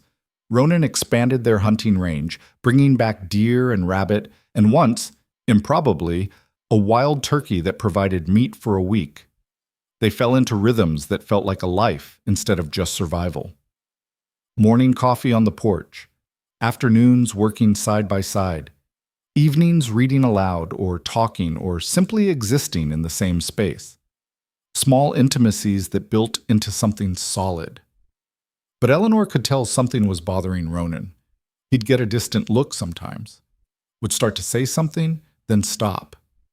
It went on for 2 weeks before she finally confronted him. Whatever you're not telling me, just say it, she said one night after dinner. The suspense is killing me. Ronan set down his coffee. I've been thinking about the cabin. What about it? It's too small, for 2 people long term. There's no privacy, no separate space for... He gestured vaguely. Anything. Eleanor looked around. He wasn't wrong. The cabin was functional for 1 person. For 2, it was cramped. What are you suggesting? We could expand it, add another room, maybe a proper kitchen area instead of just the stove. Build a porch that's actually covered. He was talking faster now, words tumbling out like he'd been holding them back too long. Make it a real home instead of just a shelter. That's a lot of work. I know, but if you're staying, if we're doing this, we should do it right. Eleanor felt warmth spread through her chest. You want to build a home with me. I want... He stopped. Started again. I want you to have a place that's yours, that you helped design. That fits the life you're building instead of the life I was living before you. The life we're building, Eleanor corrected. Together. Yeah, together. She crossed to him, framed his face with her hands. Yes, let's build a home. They started planning the next day. Ronan sketched rough designs in the dirt, where walls would go, how to extend the roof, where to add windows for light. Eleanor made suggestions, argued for changes, insisted on a root cellar for storing the garden harvest. You're very opinionated about this, Ronan observed. It's going to be my house, too. I'm allowed to have opinions. Our house. Our house, she agreed, and the word felt significant, heavy with meaning. They spent the rest of June preparing. Ronan felled trees for lumber, seasoning the wood properly so it wouldn't warp. Eleanor cleared the area where the addition would go, moving rocks and roots with stubborn determination. It was exhausting work. They fell into bed each night too tired to do anything but sleep.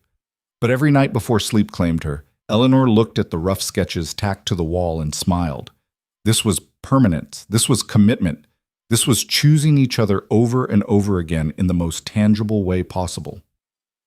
July brought the first real test of their foundation. They were working on framing the new room when a rider appeared on the trail.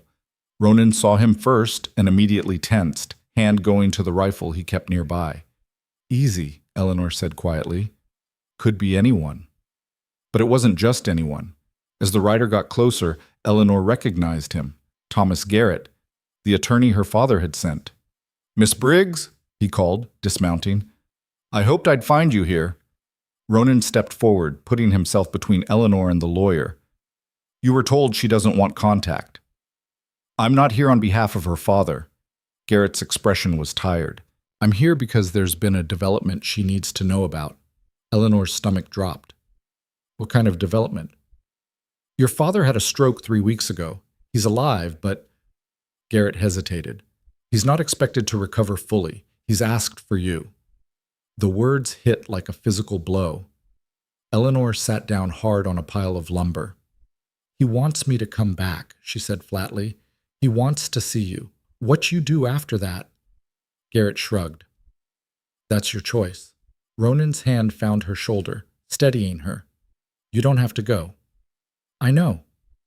He doesn't deserve your time or attention after everything he put you through." "I know that too." Garrett cleared his throat.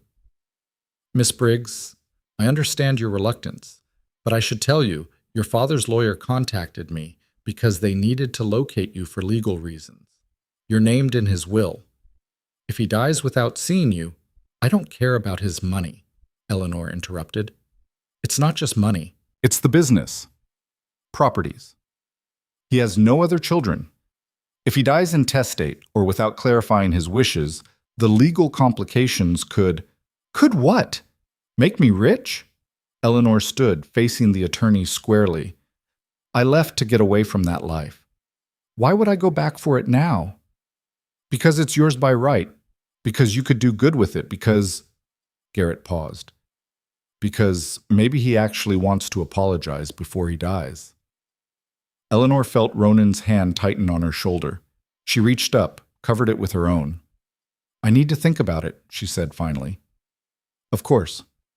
I'm staying in Hollow Creek for the week. If you decide to go, I can escort you back to Boston. Make sure you're protected." "I don't need an escort." Garrett glanced at Ronan, clearly skeptical. "As you wish. But the offer stands." He left his card, again, and rode away. Eleanor stood very still, staring at the half-built addition, trying to process what she'd just heard. "Talk to me," Ronan said quietly. "I don't know what to say. I don't know what to feel." She turned to face him. "Part of me wants to tell Garrett to go to hell, that my father made his choices and now he can live with them. But part of you still wants him to love you." "Is that stupid?" "It's human." Ronan pulled her close. "He's your father. You're allowed to have complicated feelings." "I don't want to go back there. I don't want to see that house again or those people or—" Her voice cracked. "But what if he actually wants to make things right? What if I don't go and spend the rest of my life wondering?" "Then you go, and I go with you." Eleanor pulled back to look at him. "You'd do that? You think I'm letting you walk back into that world alone? Not a chance. Boston it's everything you hate. Crowds and noise and people everywhere." "Yeah, but you'll be there, so I'll manage." Eleanor felt tears prick her eyes. "I love you. I love you too." "Which is why we're going together or not at all." She thought about it for 3 days, weighed her options, argued with herself in circles. Ronan didn't push, just stayed close and let her work through it. Finally, she made her decision. "I'm going," she told Ronan on the third night. "Not for him, for me. so I can close that door completely. When do we leave? Tomorrow, if we can manage it. I want this over with. They packed light, enough for a week, no more. Eleanor dressed in her Boston clothes, which fit strangely now, too tight in some places, too loose in others. Her body had changed. She had changed. The journey to Boston took 2 weeks, by horse to Hollow Creek, by coach from there. Garrett had arranged everything, clearly uncomfortable with Ronan's constant presence, but not stupid enough to argue about it. Eleanor watched the landscape change through the coach window, mountains giving way to hills, hills flattening to plains, everything getting smaller, more controlled, more civilized. She hated it. Ronan sat beside her, tense as a wound spring, one hand never far from the knife at his belt. He didn't say much, but his presence was steady, grounding. Boston hit her like a wall. The noise, the crowds, the smell of too many people in too small a space, the endless buildings blocking out the sky. Eleanor had forgotten how suffocating it was. "You okay?" Ronan asked as their coach navigated the crowded streets. "No, but I will be." Her father's house looked smaller than she remembered, less imposing, just a building owned by a sick old man. The housekeeper who answered the door didn't recognize Eleanor at first. When she did, her eyes went wide. "Miss Briggs? We thought, I'm here to see my father," Eleanor said, not bothering with pleasantries. "Is he well enough for visitors?" Yes, of course, this way." They were led to her father's bedroom, where James Briggs lay propped up in bed, half his face slack from the stroke. He looked old, diminished, nothing like the formidable businessman who'd tried to sell her to Malcolm Pierce. His good eye found her, widened with something that might have been relief. "Eleanor," he slurred, "you came." "I came." She stayed near the door, Ronan a solid presence at her back. "What did you want to say?" Her father's working hand gestured weakly. "I was wrong." Eleanor waited. "About you, about—" He struggled with the words. "I thought I knew what you needed, what was best. I was wrong." "Yes, you were." "I'm sorry." The words hung in the air. Eleanor tested them, looking for the catch. The angle, the way he'd used them against her. She didn't find one. "I don't forgive you," she said finally. "Not yet. Maybe not ever, but I hear you." Her father nodded slowly. "Fair. Why did you really ask me here? The truth. Because—" He coughed, struggling. "Because you're my daughter, my only child, and I'm dying, and I needed you to know that you loved me?" Eleanor's voice was sharp. "You have a funny way of showing it." "I know. I didn't know how. My father never—" He stopped, started again. "I failed you. I know that. But I want to try to fix what I can. The business, the money. It's yours. All of it. Use it however you want. I don't want your money. Then give it away. Build something. Burn it. I don't care."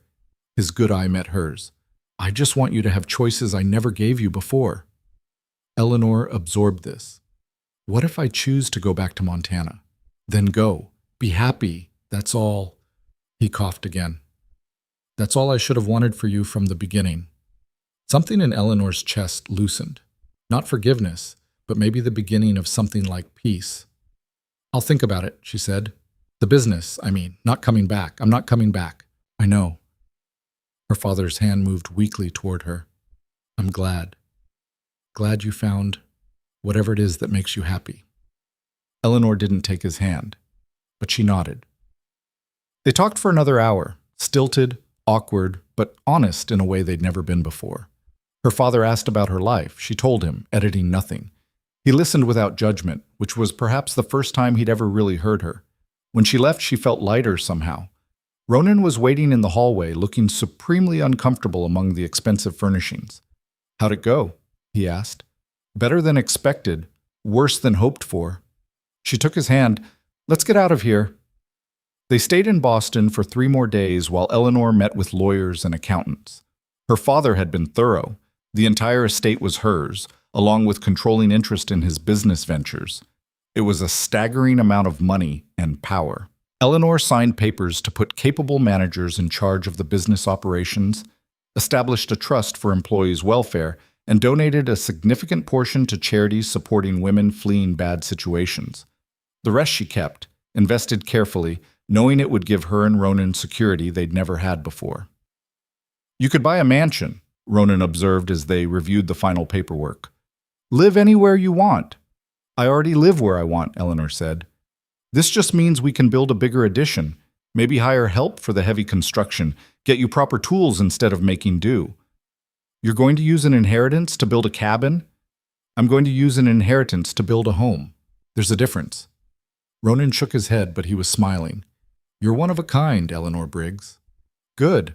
I'd hate to be ordinary." They left Boston on a bright July morning, and Eleanor didn't look back. Her father was in the care of nurses and doctors. The business was in capable hands. Her past was settled. The future was waiting on a mountain. The journey back felt faster somehow. Or maybe Eleanor was just eager to get home. They arrived in Hollow Creek to find Jackson had news. "Letter came for you," he said, handing Eleanor an envelope. "From some law firm in Boston." Eleanor opened it, scanning quickly. Then she started laughing. "What?" Ronan asked. "Malcolm's estate is being contested. Apparently he had debts no one knew about. His family's fighting over what's left." She folded the letter. "They wanted to know if I had any claim as his former fiancée." "Do you?"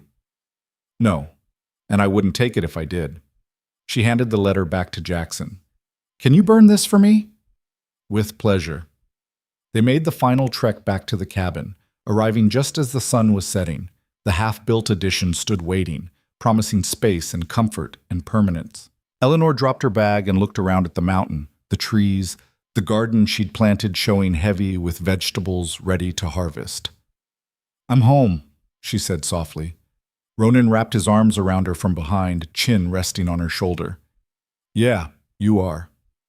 They finished the addition by late August, working with the help of 2 men from town Ronan trusted. The new room had windows facing east and south, letting in light. The covered porch had space for chairs and a small table. The root cellar was deep enough to store months of supplies. It was perfect. They celebrated with a dinner Eleanor cooked using vegetables from her garden and meat Ronan had smoked. They ate on the new porch, watching stars appear in the darkening sky. "To new beginnings," Eleanor said, raising her cup. "To building instead of breaking," Ronan added. They clinked cups and drank, and Eleanor felt the last piece of her old life fall away.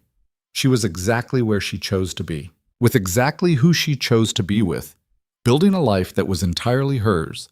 The woman who'd been pulled from that frozen coach wouldn't recognize her now. That woman had been scared, controlled, convinced she deserved nothing better than what others were willing to give her. This woman knew her worth, knew her strength, knew that love was a choice you made every day, not a cage you were locked in.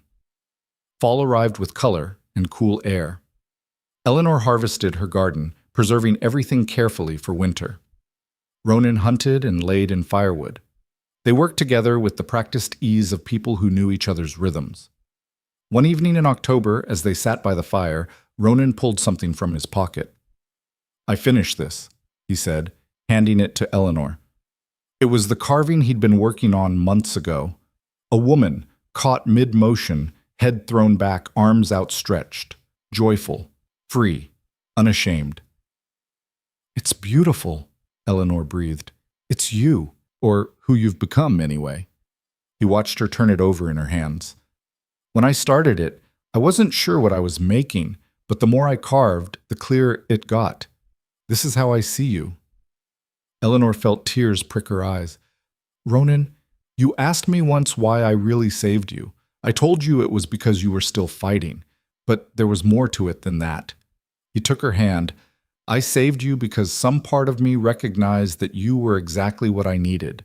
Someone who'd refuse to let me hide, who'd demand better from me and from herself, who'd choose life even when it was hard.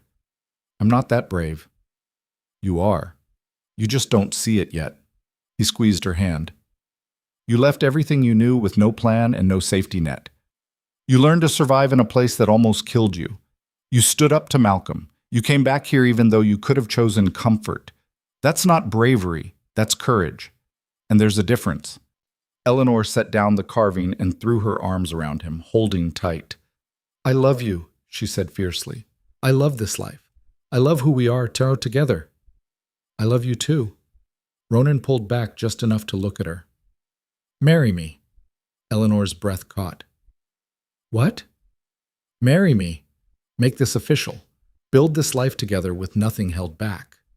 We don't need a piece of paper for that. I know, but I want it anyway.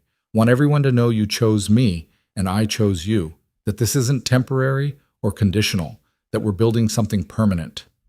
Eleanor searched his face, seeing only honesty, only love, only the steady certainty that had drawn her to him from the beginning. Yes, she said. Absolutely yes. They were married in Hollow Creek 2 weeks later. Nothing fancy, just a simple ceremony with Mrs. Chen and Jackson as witnesses. Eleanor wore a new dress she'd made herself, practical but beautiful. Ronan wore his cleanest shirt and looked uncomfortable and happy in equal measure. When the minister asked if they took each other, their "I do" rang out clear and strong. Walking back to their cabin as husband and wife, Eleanor thought about the journey that had brought her here. The blizzard, the fear, the slow building of trust and strength, the choice to stay when she could have left. Any regrets? Ronan asked as they climbed the mountain path. Eleanor looked at him, this scarred, stubborn man who'd saved her in every way that mattered, who'd given her space to become who she needed to be, who loved her not despite her edges, but because of them. Not a single one, she said. Winter came again, but this time Eleanor was ready. She'd learned its rhythms, its dangers, its beauty. She and Ronan weathered the storms together, working side by side, building fires and telling stories, and creating a life that was entirely theirs. On the coldest nights, when the wind howled and the snow piled high, Eleanor would think about the woman she'd been. The one who'd sat in Boston parlors and made herself small. The one who'd thought survival meant acceptance and obedience. That woman was gone. In her place was someone stronger, braver, more fully herself than she'd ever imagined possible. Spring would come again. Eleanor's garden would grow. They'd continue building and improving and creating the life they wanted. But for now, in the deep winter quiet, Eleanor Hale sat beside her husband in front of a fire they'd built together, in a home they'd created from nothing, and knew with absolute certainty that she'd found exactly where she belonged. Not because it was easy, not because it was safe, but because it was real, because it was honest, because it was a life she'd chosen with her whole heart. The mountains stood eternal outside their windows, indifferent and magnificent. And inside, two people who'd been broken by their pasts built something new, not perfect, not simple, but entirely, gloriously theirs. Eleanor leaned her head on Ronan's shoulder, felt his arm come around her, and smiled into the firelight. She was home, and she was never leaving again.